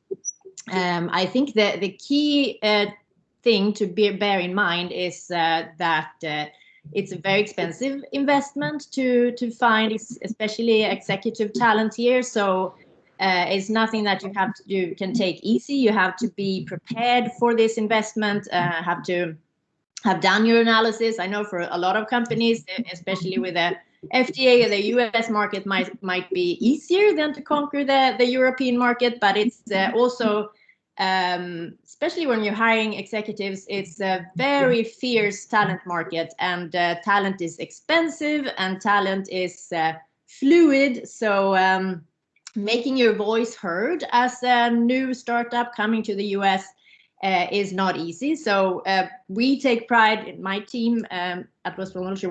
We really help. I mean, even our US clients, small startups, they need help to make their voice heard in the talent community. So we love to package, and we get excited about the whole idea of the company, working with the CEO and so on. And so that's what working with an executive search firm, you do get that support also in making your voice heard. But I also recommend all startups, because there's a lot of work setting up business, and Mona, and it's a lot of bureaucracy. It's a lot of especially hiring. I mean, just registering your company is one whole part, and then also understanding what does talent need, what do I need to do as an employer here is so different from the Nordics. Here the employer is basically responsible also for all the benefits of the executive of your hire. So you have to calculate what do I need to pay for health insurance, life insurance, all the benefits that this executive is depending on to support the family, because the structure here, as you know, is so different from the Nordic countries. And benefits is very important in the employee, and it's something that is it's part of the competitiveness as an employer. That's a great point, Andrea, because could you just explain to the audience benefits, because that is not car allowance or anything like that. Benefits is something very different in the US. Yeah. I mean, basically, so when you're start to become a decent sized company, you're obliged to provide a basic health care for your employee, and that is all private. Basically, there is not much of a public support here, so it lies on the employer to prepare a package that includes healthcare insurance. So it's dental, health, your life insurance, and all that. And it's myself and setting up for my family. So it's a maze. So even for an American, it's where do I go? What health plan should I go for? How much should I pay? My own deductible, and how much do I need to pay out of pocket? It's, well, yeah, you don't want to go there, but that's what you have to navigate. So as a small company, I wouldn't try to navigate, invent my wheel, and try to understand all this myself. I really would, like a few startups that we have worked with now, we directed them to Experts Business Sweden, the Nordic Innovation House. All these resources that are out there can advise. So I really recommend also people that are starting to think this direction, don't try to understand it all yourself. There are easy ways to get on track quickly, because moving on the US market, also speed is of essence, and yeah, not losing your talent. We just had recently this summer working with a Swedish startup that we were creating this benefit package on the fly, and it took a little bit longer, and the candidate also realized, wow, I have a lot of negotiation power here. But when we finally extended the offer, the candidate ended up being so important to his current company that company offered him a huge pay rise, and he didn't join us because it was just so yeah, things here move very quickly. If you're interested in a certain leader to join your team, you have to be prepared to, okay, this is what we can give you, this is why we think, and act quickly and not drag the process out too long. So very good point. And talking about a little bit about processes, going back a little bit to you, Mona, here, you talked about 15 countries. The US, to my limited understanding, came pretty late here in your expansion plan. When the question to both of you, when is a Nordic company ready to invest in the US? What kind of your advice, looking at the audience here? I think it's probably a little bit bespoke per company, but I would say that you should have to be prepared to Andreas' point. Actually, it is a different game when it comes to compensation and benefits. You would rely on, we have done that for sure, legal advice and professional advice. How do we kind of actually put together the packages? You should have a certain backbone and get support for entering the US market. It's not like when we were in Denmark and entered the Norwegian market, for example. You can't really compare like that.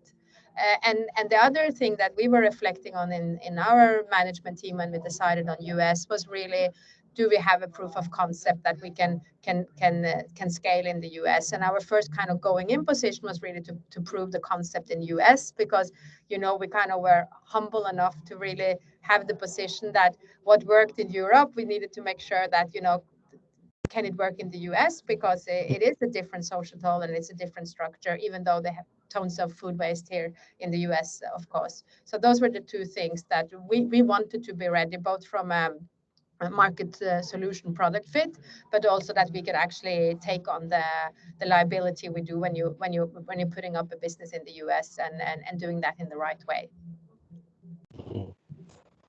Great. Andrea, anything to comment there? Anything to add before we move on? No, I mean, also being aware that location where you decide to set up, the coasts are typically where like top talent tend to gravitate, and where talent is more expensive.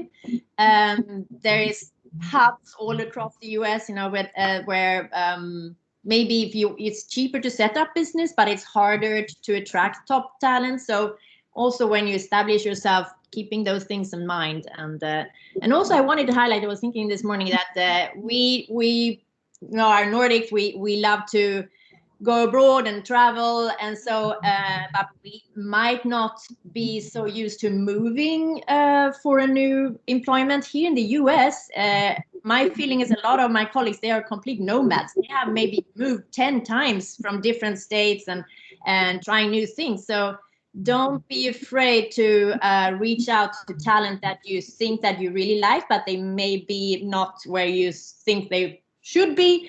Americans, to me, they are much more open to break up and try something new in the US, but every state, as you know, is very different and has different cultures. So that's also good to keep in mind. Yep, great, good point. Absolutely. So looking at talent here, and we being Nordic citizens, previous life at least, Andrea. You believe there are a lot of similarities, obviously, with America, and we feel that we know English pretty well, and we have all grown up in an Americanized culture, but there are more differences than one think. It's easy to fool oneself, I think, at least from my perspective, and the talent arena is quite homogeneous in Nordics, and where it's very more or less the opposite in the US. So, and diversity, inclusion, and equity is obviously the main topic in most of the parts of the world, but definitely in the US. how do you address that within Too Good To Go, Mona, if I may ask? Start off with you and kind of enter that. Yeah. Thank you, Christopher. Yeah, but DEI is something that we very quickly realized was very important for us to take an approach to, and a structured approach to. And our approach was really, from a Scandinavian perspective, was really that of for listening approach, and really educating ourselves on DEI from a US perspective. What's important, what's the current sort of culture around DEI in the US at this point. So we have taken an approach, like we started with an inside survey on DEI with our Culture Amp platform, to have kind of a place to start the conversation from, and got some really good points there. And also tons of learning for us in global management, even though we are a very diversified company. Like if you look at gender diversity, Too Good To Go is awesome. We have 60% female, 40% male. We have a female CEO. We have females on the board. So we have really great gender diversity. But what we learned is that that's just one dimension of diversity. You have racial diversity, you have socioeconomic diversity, you have a different part of past and lived experience diversity. So there's so many other diversity parameters that we have been, learning is very important, especially when you go into US. So we started with our survey, and we have established a task force where representatives from each market we're in is kind of setting the strategic and global priorities on DE&I for us.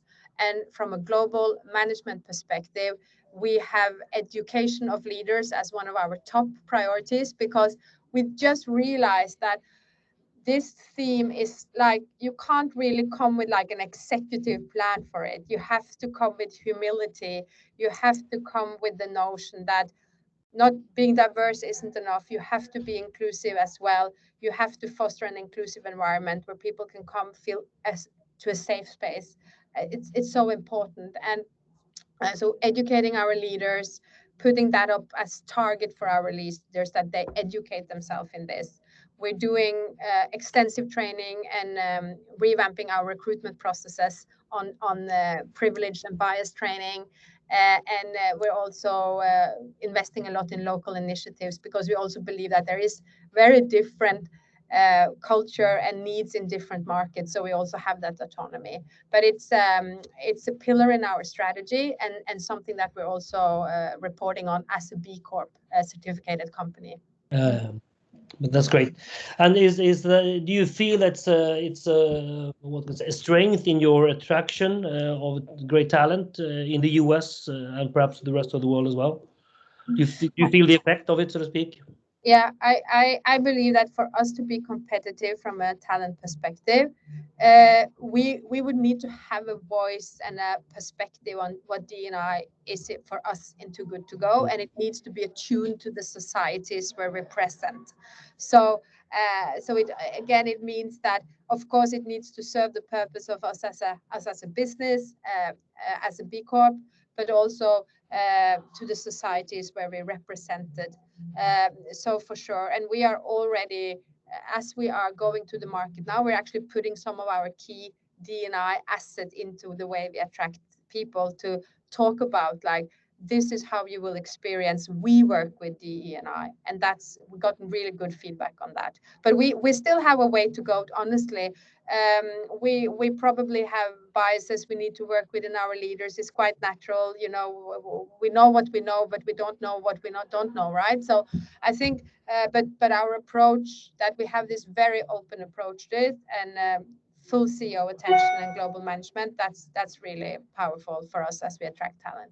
Yes.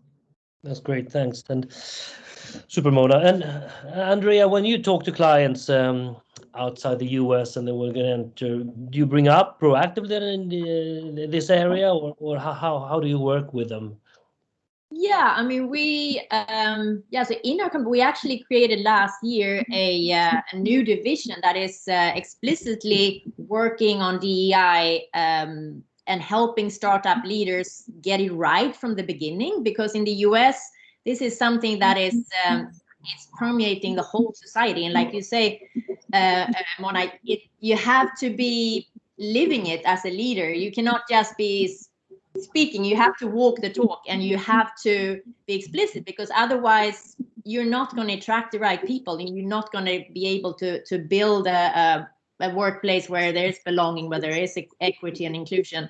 So yeah, we do work with that explicitly, and I think that Nordic companies have a lot of traction. Just to start with, there's so much positive that image, like we were hearing in the earlier panels too. We have this credibility, but we are also seen almost like utopia, that wow, you don't have any issues, and everything is smooth, and you have great schools, you have free healthcare. Like, why would anybody ever leave the Nordics, right? So that's why, how can I, American citizen of a diverse background, fit into that? So I think that's important to keep in mind. I think that we in Sweden, I always try to convince my colleagues that it is okay to take more than 1 week of vacation. Your job is still going to be there, but it's a whole mindset. So yeah, that's but one thing. But I mean, we always advise our clients, US or foreign, to really put a lot of emphasis in being very explicit from leadership and all the way down, how you communicate your DEI on your website, on your career site, specifically, because that's where talent go, and where you can tell your stories, what you're about, your best practices, and all the way down to the job description of the opportunity you're searching for and or hiring for, and really be consistent. And I think within the organization, really training management on what does this mean, how can we evolve, and also do surveys inside the organization to really get the pulse of what's going to be regular with that. Yeah, as well as yeah, being local. Like, there's so many local initiatives where you can encourage your employees to engage, and often you'll find that it's a win-win, both for the employee to feel more connected to local organizations. There's a lot of women in tech, or minorities in this or that. There's a great organization, Women in Clean Tech and Sustainability, where I'm part, and I find new friends and I relate, and and it's yeah, just to foster and nurture those local initiatives, as well as on the management level. Yeah, that's great. And talking about management level, then often Nordic leadership, we kind of pretty good at embracing inclusion and equity, I think, by default, and non-hierarchical organizations, pretty flat. How is that perceived, and how is that working for you, Mona? Sometimes we take it for granted, and we're not so good at communicating things, which does perhaps not fit the American culture 100%. Yeah. It's a really good point, because native Norwegian here and living in Copenhagen, we come from a flat hierarchical structure in Nordic countries, and we're not okay, this is sort of binary, but like overall, like titles or hierarchy doesn't kind of sit that well with us in Nordic, because we're kind of just working together. And when you actually come to doesn't necessarily just have to be in the US, but since talking about US now, I think that's sort of a reversed way, in a way, that we come with this very like kind of just go into teams, and you are the CPO or you're the CEO, and that kind of, because the expectation the other way, because social structure the other way is different. So we have very young workforce, which we're very happy for, much energy and abilities, I would say. But I think that they are enjoying it a lot, the Nordic leadership style, in that sense. But of course, it is something that we're very vocal about also, when we are kind of talking about expectations to our leadership and our values, which is very important for us. It is this straightforward, tell it like it is. We collaborate regardless of levels or hierarchy. But again, to your point, Andrea, we need to be explicit. We need to have like a very strong narrative around the culture and our cultural heritage. We need to have a strong narrative around our D&I approach and what we come from, because we want to be sort of setting sort of the tone for that align with the vision of the company and with the culture that we see live in Too Good To Go and want to see continue to live in Too Good To Go. So it's really about being vocal and explicit about the things, maybe, Christopher, that we take for granted. Mm-hmm. Yeah, I completely agree with that. And also, I think there are a lot of, I mean, the Nordics, everything is good. So we have to, as Nordic leaders, also be prepared to, when it's not good, when you have challenges here on the US market, how to approach and to be more American when it comes to problem solving and really be resolute and often it doesn't work to have the lagom. It's also prepared to be very hands-on and resolute when there are issues. Yeah, exactly. Really, also put on that sort of, in lack of better words, like executive, like take those executive decisions, do the problem solving, and set the direction and fill the leadership space. Because leadership is both listening, co-creating, creating inclusion and diversity and equity, but it's also making those executive decisions which the organization are expecting you to do. So I think it's constantly, from a talent perspective, being hyper aware of your leadership style and using the leadership style that the circumstances are needed to drive a great workplace, but also to scale and build a business.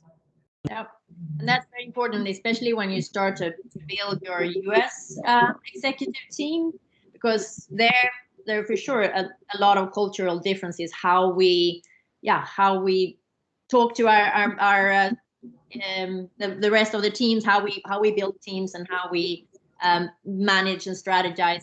So having a lot of dialogue and really, I think for US executives to really be a little bit of a crash course in Nordic culture, and so it's very important to set the expectations also about how we work and how we believe that being efficient and effective in our work style, to sync on that and set expectations is very important.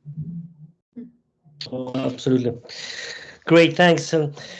We are getting to the end here, but before we finish, I just wanted to kind of ask one final question to you, Mona and Andrea. So we have many very promising and exciting startups here in the audience, and so right now they're seeking finance, perhaps to enter into the US market. Any kind of final advice you would give them in addition to all the good things you've told them? Shared. Yeah, I think kind of to stay within the theme of talent and people, I think that really, as you look for funding and if you go into funding, I think business is really all about the people. So one thing is your concept, your idea, wherever you are with that stage, but I think it's really being super conscious about the team that you're building around you. Just one person is just like get the team in place that could really visualize for the investor that this is the team that's going to take it forward. I know it's a cliche, but I'm sure, Andrea, you could add much more to this. But I think really don't make any rash decisions. Make sure, like the people decisions you're making now, those are the people decisions you will live with for a long time, especially if you go into the funding. So kind of just be in a hurry, but be very mindful also, I would say. But Andrea, any other comments from you? I completely agree. It's, I mean, the pitches I saw yesterday were fantastic. I think it's very important to keep in mind as a startup doing these pitches that just keep polishing your pitch and keep it super precise, because the venture capital industry, they have to deal and they have to sort with some thousands of interesting comments, and I really like. It was during COVID, early COVID, and this Nordic Sustainability Summit. Morten Wigwas left the audience also with an interesting quote that is, in the Nordics, 1 million is a lot of money. in the US, 1 hour is a long time. And I think that is the quote to keep in mind as you go. That here, time is of essence. You don't want to waste anybody's time. You want to be effective, you want to be respectful, and you want to be to the point. So if you come in with a long pitch or not with a team that you want to have in front of the investor, you might as well have wasted both your time and the investor's time. So preparedness is key, and people is key, and I just encourage everybody that is in the audience. You have great ideas, and you can boost. We Nordics, we're not so used to boosting. Here, boosting about being proud of what you do, and taking space is very important. So don't be shy. Great point. Thanks so much for sharing that, because my own experiences, I think Americans are great. It's pretty easy to get the first meeting, but it's very hard, more or less impossible to get the second if you don't do a good job in the first, at least my experiences. Time is running out. Thank you so much, Mona, Andrea, for this fireside chat. I totally enjoyed it, working with you previously and also in this one. So, Thank you. Robert, I believe I leave it over to you, sir. All right. Well, thank you so very much. And just a few things that I'd like to reflect back that I heard here. First, I want to emphasize our students, they want to work for you. And Mona, I'm looking specifically at you. Too Good to Go is a hot conversation amongst our students at the University of California, Berkeley, and in Will's classes. Will from obviously earlier today teaches a number of our classes on campus, and our students are hungry to work with Too Good to Go. And this is also where I would suggest that many of you wonderful Nordic firms are a fairly well-kept secret. And we need to change this. You are great places to work. And when I hear students that I have the privilege that come in and talk about career aspirations, internships, and full-time, they describe a kind of organization that I just can't help. Oh, you want to work for a typical Nordic company. We want flatter structures. We want to have a voice. We want to actually be at the table and consensus building. And there are these norms that the students, our talent, want. Now, there is the one thing, the titles and things like this that we have to negotiate, because from an American context, of course, titles matter so much. And that's not the case in the Nordics, but we can negotiate that. And with folks like myself and with Christopher, to be able to help our American students get an expectation to say, look, if you want this whole package deal, this is going to be one element of it. You might not be a C something from day zero. And also, I'd just like to point to, we are also the big difference between the benefits culture of the United States. This is I posted in the chat so folks have a resource. We ran just before COVID kicked off in the world, an event, Nordic Parental Leaves, Inspiration for California and the United States. And there we want to foster conversations about the very different cultures of universal programs that we see in the Nordics, vis-a-vis expectations that will be at the firm level in the United States. And I'll say also challenge a little bit here, because why should it be at the firm level? So we want to provoke policy conversations in the United States, but also help to set expectations. And with that, then it comes, because Nordic firms that come here in the United States, they end up providing benefits and have a certain culture that is work-life balance and these sorts of things that are just norms. And increasingly, particularly folks who are parents, are recognizing something's broke. And this is an even greater advantage for your firms. So the final thing I'll say here also is we are leveraging and working the Nordic Center here at UC Berkeley. We want it to be a platform to help to listen and here say, you want our talent, and we want to make it easy for you to hire our talent. And so we're working with Business Sweden right now in San Francisco area, where, for example, Business Sweden would hire the intern, and then you can go through Business Sweden and they handle all the benefits and all that kind of stuff. And you can get our great access to our great talent through that, so we can make it efficient. Because there is an opportunity that you present and an opportunity we present, and we want to match that. So I will just want to say thank you so much. What an excellent conversation. And now I'll turn attention, looking forward here to the day. And we will very shortly be taking a break. But it's not a break that is completely without your engagement, because I want to encourage you good folks to go over to the Invite People platform and to, as we say in America, network.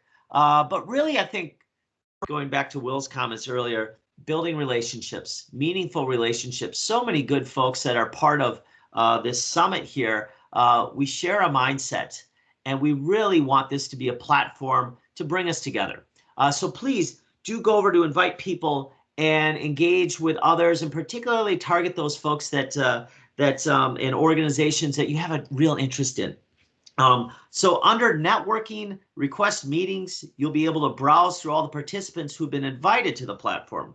And we recommend you taking a few minutes to scout out participants or companies and reach out and send them meeting requests. You're welcome to set up the meetings on the platform and via Teams, and you can send messages to arrange meetings outside of the summit and the platform, of course, and we hope that you do.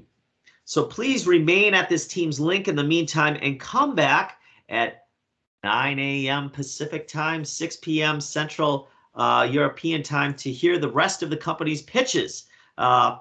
And oh goodness, I'm reading a script from yesterday here. We will be coming back, and we of course have a wonderful keynote, the road from 1 million to 100 million, scaling Nordic businesses in the U.S. And then we have a panel, lab to table, disruption of the future, foods, R&D. So we look forward to seeing you at 9 o'clock Pacific time. Have a great break, everyone, and get to that platform and make some good relationships. All right, we'll see you soon.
And we'll get started again in just a few seconds.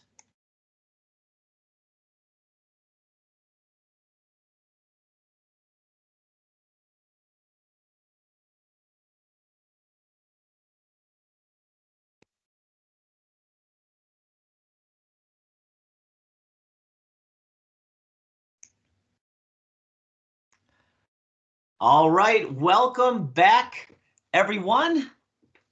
I am excited about this keynote here. So we have the good fortune, Carlos, CEO of NICS USA, is joining us for this keynote titled The Road from 1 Million to 100 Million, Scaling Nordic Businesses in the U.S. And Carlos, I know I'm not alone in saying I'm excited to hear your offerings here. We are so fortunate to have you. Carlos, please. And you may need to hit that unmute. There, we can see you, and I think you need to hit the unmute. And I can hear you. Welcome, Carlos. Thank you for having me. Thank you for the kind introduction, Robert. I'm gonna put up some slides here to help me guide the conversation. So I just want to make sure everybody can see this okay. All right. Can you see the presentation? And I am going to rely upon my colleagues just because my view as moderator, could one of my colleagues just confirm on our communication that the presentation can be seen? And they're saying no, they can't see it. Could you try something else, Carlos? I can't guide any more than that, but there we go. Now I can see it. Perfect. Beautiful. Thank you. All right. Thank you for the kind introduction. I am very excited to be here for two reasons. One, I've had the privilege over the past 4 years to work for two great Nordic founders. First with Siggy's, now with NICS. I am really appreciative to be surrounded by this group of founders. And second, because I'm a true believer that only business can change the world. It's not going to be governments. It's not going to be just nonprofits. It has to be business getting involved. And I was really excited and inspired by seeing all of the pitches yesterday and how within this group of people and in this room, we have solutions to answer some of the biggest challenges that we're facing in the world today. So thank you for having me. I wanted to share some of the steps along the way of the NICS journey, and hopefully with that help you relate to some of the things that we believe have helped in building a good foundation and getting us to a place of accelerated growth and a successful launch in the US. Number one, the first most important thing is finding your purpose and starting with purpose. And from everything that I saw yesterday in the pitches, I think everybody here has a very clear purpose on what they want to do and how they want to change the world. For us at NICS, we want to change the way people eat. And we want to do that by using food science to deliver the best tasting snacks across multiple categories and truly making an impact on the health of consumers in the US and globally by bringing these choices to the table. And our journey started with Nicholas himself and him being an entrepreneur and his mom being diagnosed as diabetic. He soon realized it would be easier to change food than to change his mom's cravings, and also realized that we weren't leveraging the power of food science or technology in general to address what was the epidemic being caused by sugar and everything else that is wrong with food. So that's kind of how the journey begins. He starts in Sweden, trying to replicate the top 5 selling candy bars in the world. And then a couple of years later, he decides to come into the US for multiple reasons, one being the size of the market and the impact that represents. And when he came to the US, he decided to start with ice cream. And if you think about why ice cream, it goes again back to the purpose of making an impact. So ice cream has a 90% household penetration in the US. Pretty much everybody in this country has had ice cream in the past 30 days. And it's also one of the hardest ones to address. How do you remove the sugar? How do you improve the calories and the carbs and the overall nutritional profile of ice cream? So that's kind of how our journey begins. And again, it's all coming back to our purpose and what are we here to do. And this becomes our guide on the day-to-day. So this is when we go to every business decision. Is it about making an impact? Is it tied to what we want to do and how we want to revolutionize snacking? Does it fit with what we want to lead with, which is taste and texture and the consumer experience? And it helps us guide us in every decision that we make.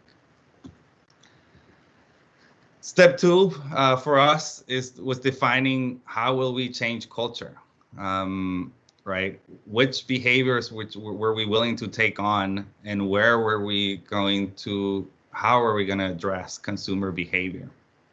And it was really important to recognize that consumers have certain taste and texture expectations in the US. And the only way to get them to make healthier choices and better for you choices when it came to snacking was to deliver on those expectations that consumers have. So that was what we set out to do. We're trying to build a trust with consumers. We're trying to break the paradigm that healthy food cannot be tasty. So everything that we innovate, everything that we launch, we lead with taste and texture first, and then we bring the best nutritionals possible to make them a better for you choice for consumers. Step three, as we identified, is we found out where our invisible strength is. So what makes us unique and authentic? And at Nix, it was all about embracing being Swedish. And I think for a lot of you, being from the Nordics, growing up in the Nordics, you cannot underestimate kind of the perception that Americans have of the Nordics. And I think there's been a lot of conversation in the past 2 days about it. So we've decided to embrace it.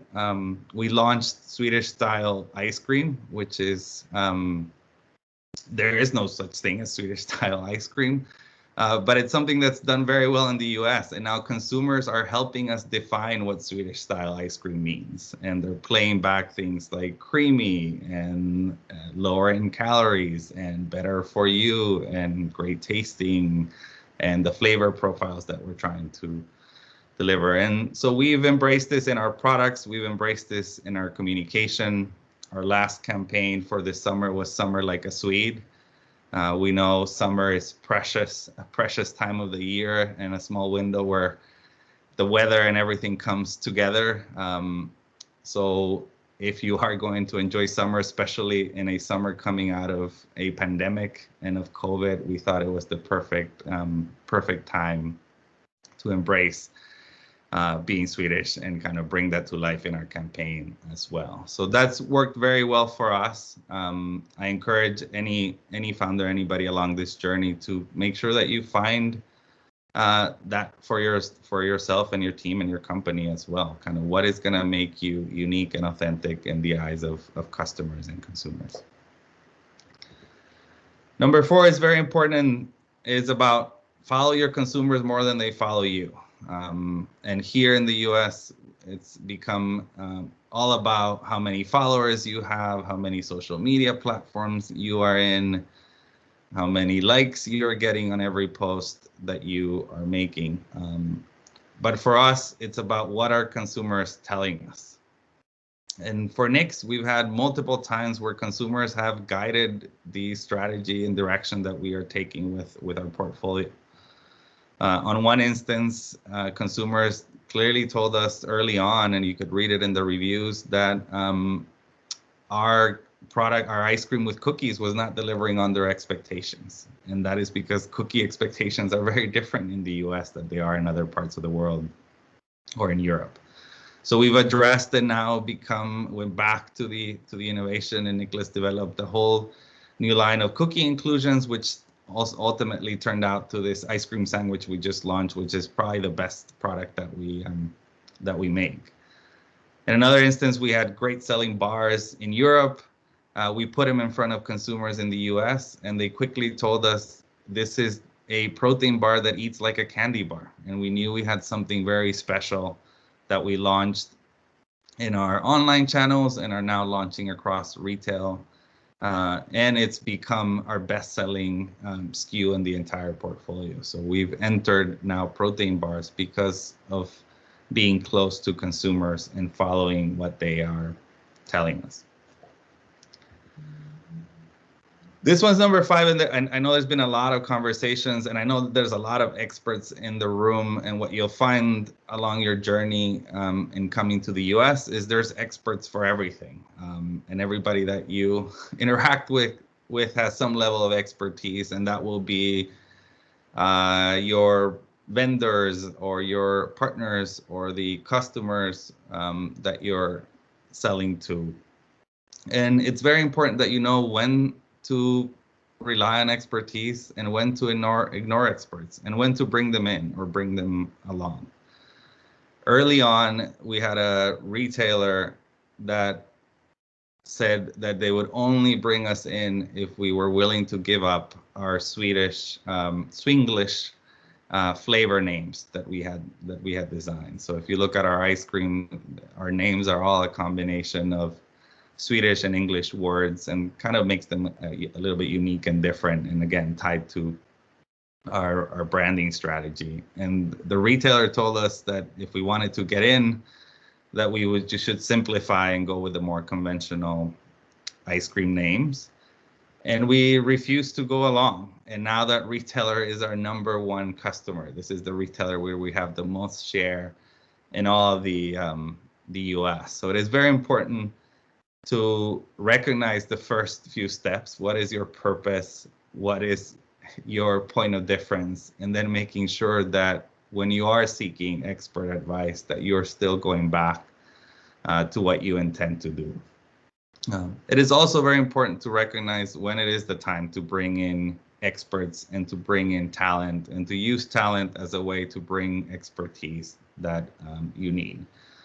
And depending on what you are trying to accomplish, talent can be a way to bring complementary expertise to the organization. So this has been a very key step for us, first in knowing when to follow an expertise, when to seek expertise from the outside, and now we're building that expertise internally as a team. One other piece that I think has been talked about is very important to have local expertise.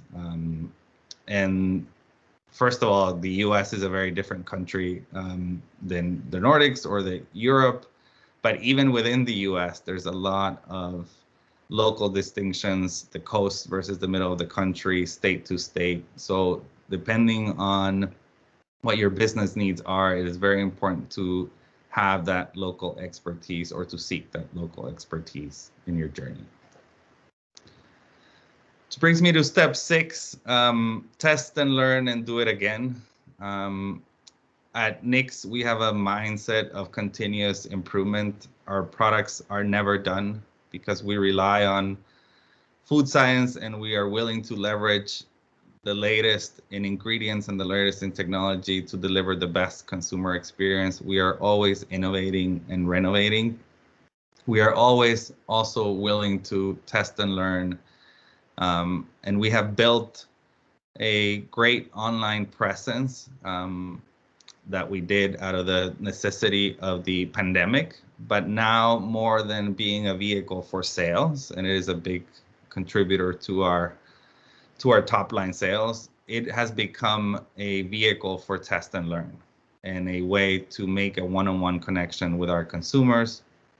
And it allows us to launch products very quickly. It allows us to test communication, to test the right messaging and points of difference, and to react and pivot along the way.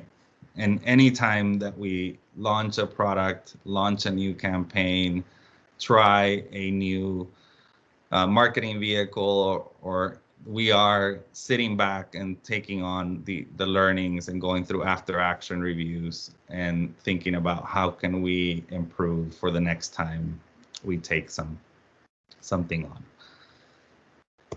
And step 7, which could have easily been step 1, choose the right investor partners and try to choose the right investor partners every round. I know a lot of you are in different stages of funding, but it is very important that if you followed steps 1 through 6, that you find investors who will allow you to keep operating that way, right? You want to find partners who share your purpose, who share your values, and who share your horizon. For us at Nix, we've been very lucky to have extremely founder-friendly, the right partners who want to make the same global impact that we set out to make, who understand that in order to do that, we need to build that trust with consumers and leverage food science to deliver the best tasting products. We want to expand across multiple categories and multiple geographies to make the biggest impact possible. And we want to do it with a long-term horizon in mind. So it is very important that you find that. It's not always easy to do, but if you don't, then your investors might drive and become more involved in guiding your purpose and your point of difference and scaling versus replicating, as Will was saying earlier. So this is a very important step along the way. And that's all I had to share. And I am available, as I said, for any questions or conversation. We've been very lucky in our journey, and it's a lot because we've had great founders, great investors, great talent along the way. And Carlos, thank you so much.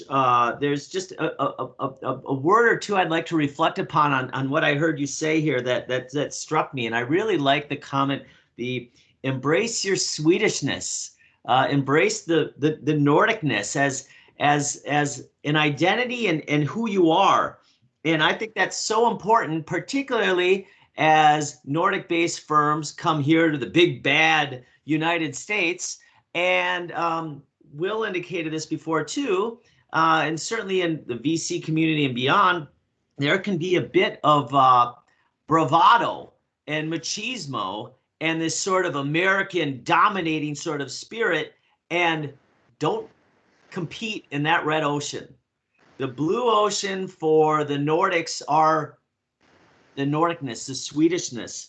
And I can't help but reflect upon, I think that the opportunity, I think the time is right now for us in the United States to turn our gaze to the Nordics. And this has happened before, post a crisis. And here we are amidst COVID and other crises and the environmental crises.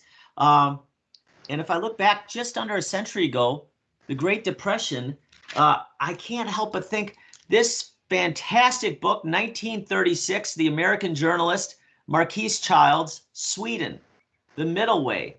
And if I could, just something you said, it just struck me in conversations before here. And if I go to the final chapter, and oh, I love my books. I just absolutely love I love my wife so very much. If she ever leaves me, it's going to be because I have far too many books. They're littered everywhere. But the final chapter of Sweden, The Middle Way, Marquise Childs, called Direction for the Future. And it seems just as timely today as it was then. And he offers, in the United States, the profit motive is put above every other consideration, and it works in the end to blind self-destruction. The wisdom of the Swedes lies above all in their willingness to adjust, to compromise, to meet what appears to be the reality. In a sense, they're the ultimate pragmatists. Sweden has offered the world an example of peace and well-being. And I think it's this Swedishness, this Nordicness, we need more of in the world. So Carlos, thank you so much for those wonderful offerings and being an exemplar of Swedishness out in the world here. Now I have the privilege to turn our attention to, I must admit, I'm a bit sad to express that this is our final panel, and it is Lab to Table, Disruption in the Future of Food, in the Future Foods R&D. And our moderator, Pia, I see that you have kindly joined us. Pia, I turn the floor over to you, please. Thank you very much. And I will just check that you hear me correctly and good. We hear Good. you and we Great. see you. And I got to tell you, I love seeing all those beautiful books behind you. I know. Well done. I think we have something in common there. Good. Thank you very much. And my name is Pia Kinhult, and I will try and now moderate this beautiful panel that I have. And let me start with, we are now going to discuss lab to table disruption in future foods. And you could maybe, if you're not sort of nerdy as some of us are, you could find this a bit provocative, but I think it's actually just fantastic. So let the panel introduce yourself. I will take you in the order as I see you. So Tommy, if you will start, please. Yes, I'm Tommy Nylander. I started my career in food technology, where I did my PhD. Then I became suddenly a professor in physical chemistry, specialized in neutrons and X-ray and colloids. And food is very much about colloids. Thank you. Then we take Christian. Hello, Christian Malmberg. I work at Lantmännen Group on group level, and I'm a research manager for food. I have a long history in the food area for producing, for instance, raw materials, semi-food products, and also consumer products in different categories, from confectionery, brewery, cereal products, etc., etc. Susanna, please. Oh, you need to unmute, I think. It's always a hustle with the muting and the unmuting. There we hear you. Perfect. My name is Susanna Teixeira. It's a pleasure to be here. I work for the University of Delaware, but I'm actually based in Maryland, here on the East Coast, where I'm an instrument scientist at the NIST Center for Neutron Research. So NIST houses one of the two major neutron centers here in the US, and a core part of my job is to help international researchers from academia or industry come and collect data and do measurements. And this, of course, includes studies on food-related samples, which is something I have a long-standing research interest in. And yeah, I'm looking forward to discussing a bit. Thank you, Susanna. And then Ricard, or maybe Richard, I'm not sure. Let's see, you're also unmuted, so please. Yeah, you hear me now? Now we hear you. Okay, great. Please. Yeah, so Rickard we say in Sweden with CK, yeah. So just for your information. So I have had the pleasure to be involved in the first oat milk, the first drop ever made, and actually the first meeting that started the whole story that ended up in Oatly and other companies for that matter. 1989 that was, and at that time I was at the university studying chemistry, and I did my PhD in food chemistry, and have been there all the time since then, although not full time. The last 30 years, only 20%, but still 1 foot in the university, because that's extremely important. Mm-hmm. Okay. Thank you. Thank you all for the introductions. But then I know also we have been talking about the Northern Light on Food, the network and platform. So I would like, Tommy, if you could just introduce what Northern Light on Food is, please. We just heard in the previous keynote lecture that it's important to bring out the Viking inside ourselves. So this is what we are trying to do in the Northern Lights on Food. It started as an initiative because outside, just a few 1 kilometer from me now, there is building 2 facilities to investigate materials, Max 4 and ESS, and that provide a food scientist with an unsurpassed toolbox. And it inspired us to get food companies together. And all the people came. I mean, we started a meeting and the industry came, and all of us very enthusiastically work together because we are faced with a change in the food system. We want to understand what we are eating. We have to use new ingredients. We want to study how they work together.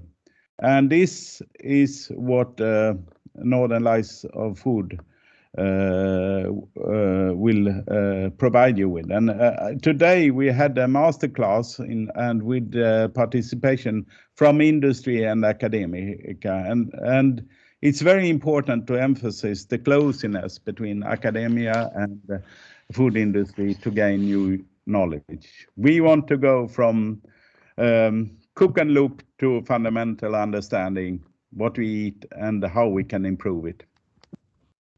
Thank you, Tommy. And myself then representing one of the infrastructures, ESS, in this panel or in this group. At the same time, I mean, it's very advanced techniques. It's a very, at the same time, also a small community actually historically using these kind of advanced techniques. So how is this relevant, and how will this be relevant directly to the industry? And then together maybe with research. What is your look on this, especially you, Rickard, because you said that it's very important to have one foot in research while you're also in industry. If you would like to start and elaborate on that. Absolutely. Yes, so Oatly is based on science and research at Lund University. So from day one, we have realized or appreciated the importance of knowledge. We continue to do that. You know, we have the natural sciences at the Lund University. That means that we are studying the rules of nature. Based on what we see, we develop. I can give you an example. For example, for oat milk then, which is a suspension, emulsion sort of thing. It is mimicking the way that we digest food, in the way how we make it, the components smaller and how they are mixed and so on, using enzyme technology, carefully chosen then based on more knowledge about how the enzymes affects the components. So that's why we're looking into the future. I mean, this has been true all the time. So we have studied in connection with the university institutions, in all the way from breeding to the end use of the product, which is, we say it's we study from earth to earth. And all these components, all these steps in that process, we want to use knowledge. We want to understand what's going on. So that's why we are close to the university. Now, the tools that are at the university are, of course, important and to some extent also limiting what we can do. So when interesting new tools comes, like Tommy's projects, we are very interested in seeing what we can do, because we have some really big questions still. And if I may comment that, what is it? Specifically, it is to understand the most limiting nutrients, the key nutrients. I mean, everybody, some of you excuse me, but we don't need more proteins. It's a fact. I know it's very, very unpopular to say like that, but that's the fact. What we do need is dietary fiber. If you just look at the global burden of disease results published in many places, for example, in the Lancet recently, it's clear that whole cereals is limiting. And the concerns about too much or too little protein and even carbohydrates comes further down as a risk factor for morbidity and mortality. So we, since we have a very, very, very good fiber source, which is oats, we want to know exactly how our process affects their action so we can make it even better. And so we can use that tools then to go back to something else that we are studying, which is the breeding of new oat varieties, and using really molecular genetics to do the best we can there. So all these components collaborate. So when Tommy comes with this machinery, which opens up the possibility to study the level where fiber exists, so to say, then it's of course very, very exciting, and we want to know everything we can. So we realize we don't really know what Tommy will come up with, but that's true for everything. When we study the things we don't know about, right? So that's not. So it's always true that we don't know enough, and it's still, everything is still there to be found. But Christian, from your point of view, how is this then? I mean, you represent a more maybe mature industry, or been around for a while with your foot in the midst of industry.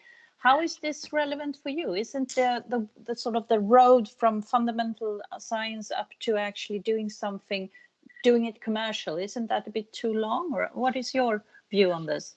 No, I don't think so. And it's always also about where you are in your company that you work. Are you working with research, and how do you work with research, for instance, with cooperation, etc. And Lantmännen has a long history really to work with researcher on the European level in many different areas. We are also interesting, as Rickard say, if you talk about a nutrition point of view, fibers, etc., etc. But there are other problem areas that we are looking for instance, if we want to find and understand basic mechanism in some of our products. For instance, if you talk about the frozen dough, frozen half-baked products, and frozen ready-baked products.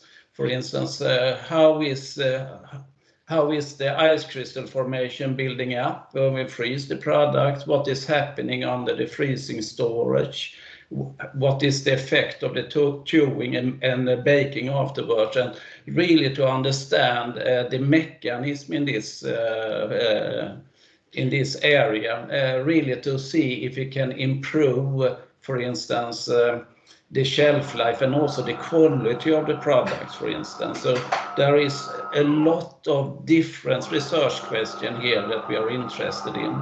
So also, for instance, if you talk about extraction, for instance, if you talk about we want to take out fibers from oat hull, for instance, we want to take out protein from oat, etc., etc. And there is always where you're working with this extraction, so you can optimize the yield and also understand what type of molecules, how the mechanism behind what type of molecules are we producing, etc., etc., and get that understanding in a better way.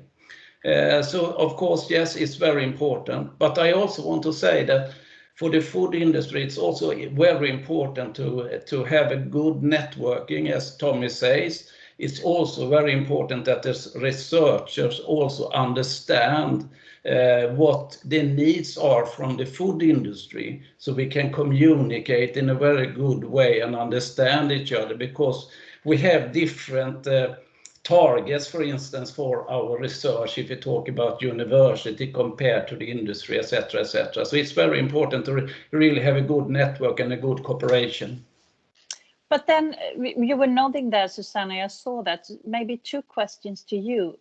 Both sort of we heard in the keynote just before this about they always start with the taste and texture, but this seems to be a bit more complicated and a bit more knowledge that we need to find. So you, as a researcher, what's your get on that, so to say? On sort of what are we finding and what can we find? Just to give you an example, so that's something that we also are, as academics, in my case, but also as an instrument scientist, that's something that we're very interested in discovering as well and better understanding. So, for example, in terms of taste and texture, we've been looking into finding alternatives to sweeteners. So we've looked at structures of natural proteins, for example, that are super sweet. So they are virtually calorie-free, and they have very interesting taste properties. You can also, for example, and it's one of the areas that I'm investigating right now, we are using pressure cells to look at how things freeze and how we can affect the texture of different food. So neutrons are excellent because they are non-destructive, they don't cause radiation damage, so we can actually probe things inside pressure cells or other environments, and we can keep changing the conditions on the same sample and see how it behaves and what the effects are for a range of conditions. So it's something we have in common with industry, and of course we want our research to be impactful. So we want to look into aspects that are of common interest and that can make a difference, that we can help industry with, and that also satisfy our natural curiosity as academics, because we like to know how things work. Yeah, of course. But then, I mean, using these techniques, is there a big competition between all these infrastructure, or how is this working really? How do you use them? No. So researchers, both from academia or industry, they use neutrons across borders. So new developments at one of these neutron facilities benefit them all, because globally we can then offer more beam time and increase impact, right? So for example, I have been collaborating with Tommy. Tommy's here on the panel for many years, and we've co-advised students that were funded across 3 countries. We work together on experiments here in the US, in France, in the UK. This is absolutely normal in our community. And we apply for beam time wherever the instrumentation or the expertise fits our needs. So it depends on our project time frame as well. So yeah, there is no competition. We work closely together, in fact. And that's interesting. Tommy, your experience now looking at this, because there seems then not to be any competition between the infrastructures, but it might be competition between universities, research teams, and also companies. How do you solve that in a network like the NLF? Yeah, so I think there is a common interest. I mean, there is so many challenging questions to answer. So the only way to move forward is to work together. And we see that when we're working with industry and with other colleagues, and Northern Lights on Food was founded by a collaboration between different universities. So we all realize food is such a complex thing, so we need very advanced tools to study it. So what makes it so complicated, Tommy, there is from your perspective? Yeah, as a physical chemist, I can say it contains everything you want to study in one pot. So Okay. You have a hierarchical structure, you have a structure that changes with time, you have different components that can combine in different ways. I mean, I will not be without a job for the rest of my life, that's for sure. That sounds like we need more people getting into this kind of research. Then You're that's all really welcome. Yeah, you're all welcome. They're all welcome. Yeah. But Rikard, from your point, you've gone from the startup perspective. You've used research as a base for your company. But how do you take that step? I mean, how could you go from that?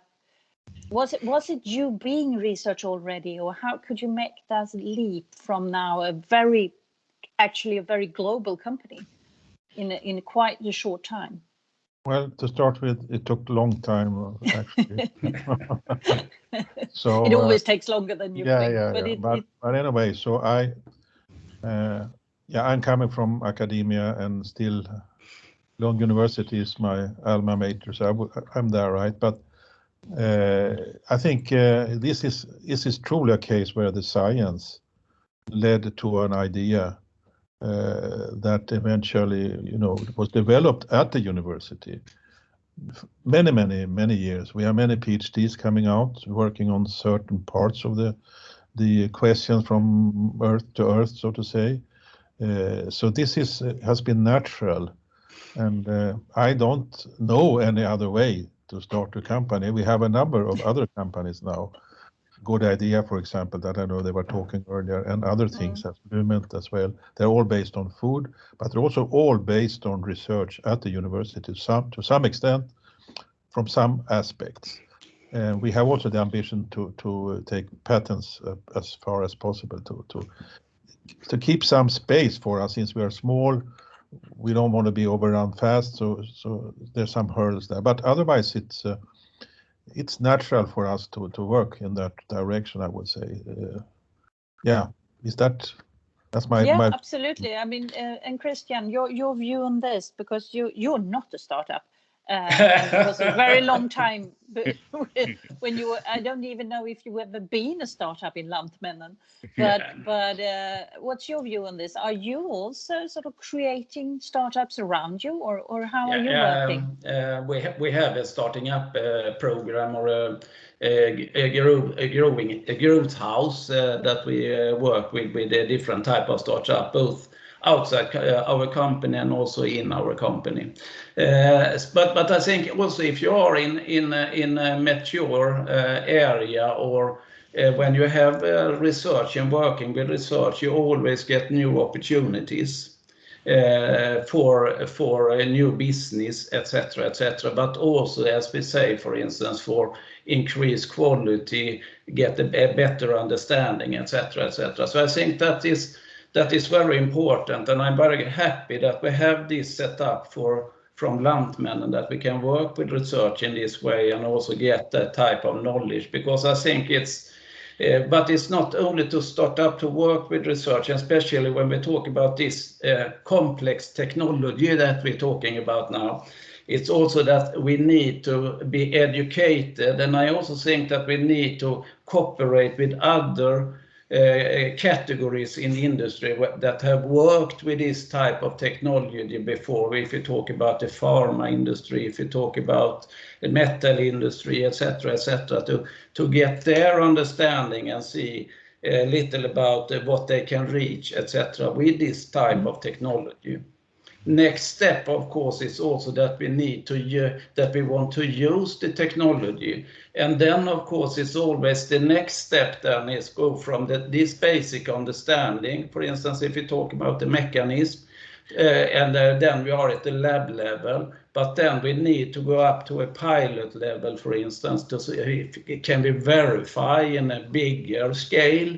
And from that, it's much easier to build up an investment case, for instance, if we need to invest in new process line, or that we want to complete process line to solve this type of problem. So it's a lot of other things that we need to do when we get this type of knowledge, and the result is not only to transfer it directly to the industry and that we can use it, it's also we need also to scale it up and work further with it. But then your view, especially maybe to Rickard and Christian to begin with, at least, working like this with research and access to this kind of knowledge building, what about the competition between the companies then? Can you actually collaborate within a network or a platform? Yes, when we work with research, we always, we have maybe 4 or 5 up to 10 consortium projects that we are working with. And then of course it's very important to understand who will own the results, how shall we use the results. This is also in the consortium, for instance, that we can set up a specific project for Lantmännen, and we can pay that ourselves, for instance, to get out that knowledge, etc. So I think it's no problem to work in this way, but it's always a compromise, of course, when you work with consortium, but it's a way to get the financing. And then I think it's very important also to be open in this consortium so you can cooperate. It's always so when you get the knowledge, then of course it's how will you act on that knowledge and use it, for instance, and the other industry have the same possibilities. So I think it's sometimes we need to work in this type of consortium project, and we are doing it. It's always a problem, of course, to finalize the agreement in the consortium so it will fit to everybody. But that is something that we know we need to struggle with. Rickard, your view on this? Yeah, a little different angle actually. There is something called pre-competitive research, and that is basic knowledge that everybody has. You know, you want to understand the oat kernels, for example, in detail. What is it? What is it like? I mean, normal research, normal university work. That is what we prefer to support. Scanoat, for example, we have a big collaboration in oats in Sweden with both me and Lantmännen and some others are involved. And we have said that we try to go for pre-competitive research that we can identify. How do you treat the raw material, for example? How do you cultivate oats? Everybody's interested in. And how do we, we also do, for example, we have mapped the oat genome in that group, for example, and that's something everybody can use and so on. So there are that way. The other thing is that we have decided to, in Oatly, to create a really big research unit where we will have our own world-class researchers. So they can collaborate with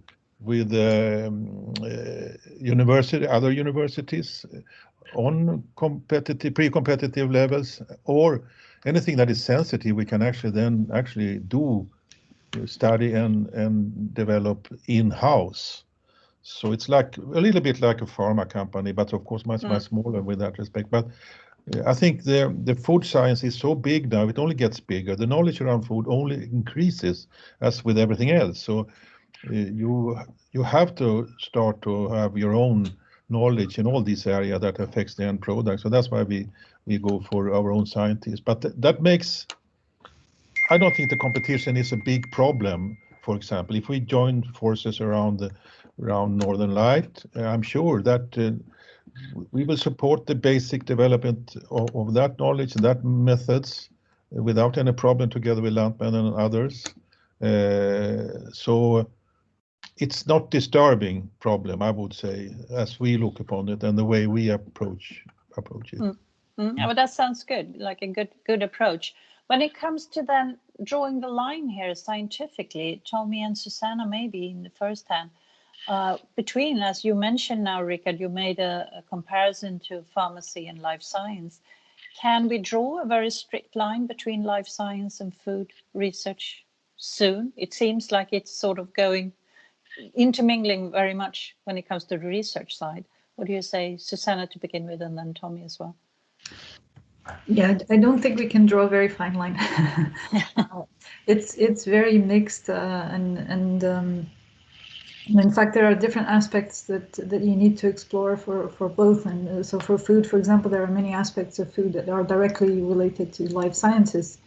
I'm trying to think of an example. So for example, I work at NIST, and it's a Department of Commerce facility. So they are focused on supporting industry, and that includes life sciences and food related. And they house several mechanisms for collaborations with industry through partnership agreements or funding for technology development. They have, for example, a food nutrition and safety quality assurance program that helps labs demonstrate measurement competence for regulators and consumers and others in the supply chain.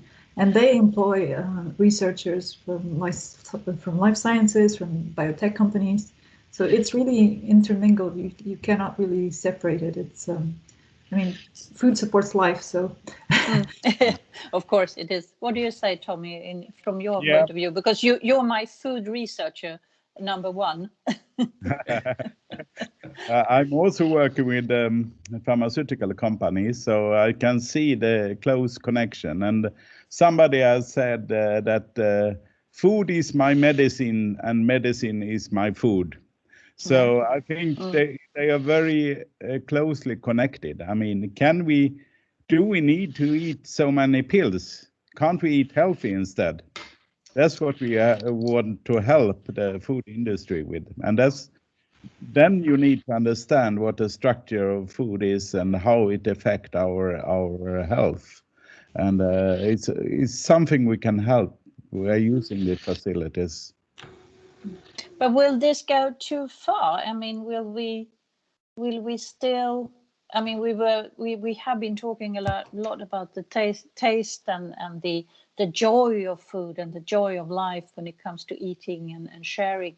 Can it go too far with this fundamental research taking over and everything needs to be healthy and good and not sugary and not fat and whatever and no proteins, as you said, Rickard? Can we overdo this? All of you. Yeah, sorry, Tommy. Who would like to start? Rickard? Or Rickard. Yeah, I just can say Rickard. that I protest here. We do care a lot about taste. Taste is king. I know because I've tried to sell oat milk for many years, you know, and it's of course it must taste good, and of course the whole experience of eating. I like good food as all other people, and I realize the importance of that. Obviously, I also want to go to the Michelin restaurant, and I can think how fantastic it is. Meat can be so very good, and so on and so on.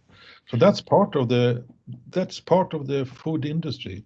And that part, we also have to understand that part, which is probably much more difficult than the other things. But we are also building up a research unit around aroma and sensory effects. We want to understand that also.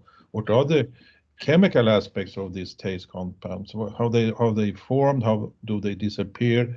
How can we keep them, and so on? So that's part of the deal. I don't think it's a contradiction between studying and understanding what food are and how they can develop and the end use of it. No. Oh, that's good. That's reassuring. Anyone else who would like to comment on that? I think it's like Rickard said, the taste and texture is of course fundamental, but then we must be also assured that there are different food categories. I don't think that all the food categories shall be health and nutritious. If you talk about, for instance, chocolate, you can talk about confectionery industry. It's always about how much you are eating, of course. So that's also important. But of course, it's important. One thing when we talk about this health and nutrition food, it's also what can the industry talk about and how can we communicate with this, for instance. We have a regulation, for instance, in the European that we really need scientific studies, so we can talk about the health, the good things about the health effects, for instance. So, and that is also very difficult to make this type of intervention study. We have done a lot of different intervention studies if we talk about the fiber effects, etc., etc. And one thing that I always think about is when we talk about food, then the whole consumer group shall respond to the health effect. And that is very difficult to reach. For instance, when we talk about pharma, maybe there are 60% that maybe respond to it, that could be good enough. So it's also a little about risk and how the regulation is when we talk about this and how we can communicate in this area. Sorry, Tommy, please. Yeah, I think when we talk about health, we also should talk about the mental health. If food makes you happy, it's also good for you. Yeah. That's very true. Very, very true. Now today we are expanding the Northern Light on Food to the US, being part of this summit. What's your hope of doing with this? What we hope to land in the US with the Northern Light on Food, as we are talking about the Nordic as well. Tommy, what's your hopes? My hope is to build an international laboratory between ESS and Max 4, a concrete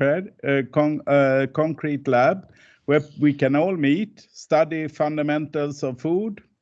We used to call it the European Food Laboratory, but I would say the Euro-American Food Laboratory, the Northern Lights on Food. And to keep the Nordic spirit living, we are not only have a special Nordic light, but we also known to be innovative and create new products and if you look at many of the innovation, Sweden has been very much in the forefront, and from ball bearings to gunpowder. So that's my hope. And Susanna, you're already in the US. What's your view on this? Do we need more collaboration? Yes, absolutely.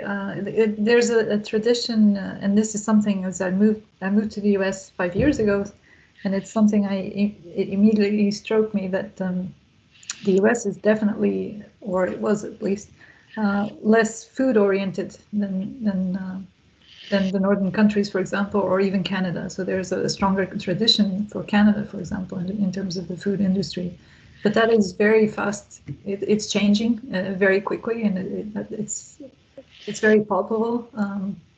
And yes, so I'm very happy that that there are international initiatives that aim to put our efforts together and to make the best use of these large-scale structures, these facilities that we all can use to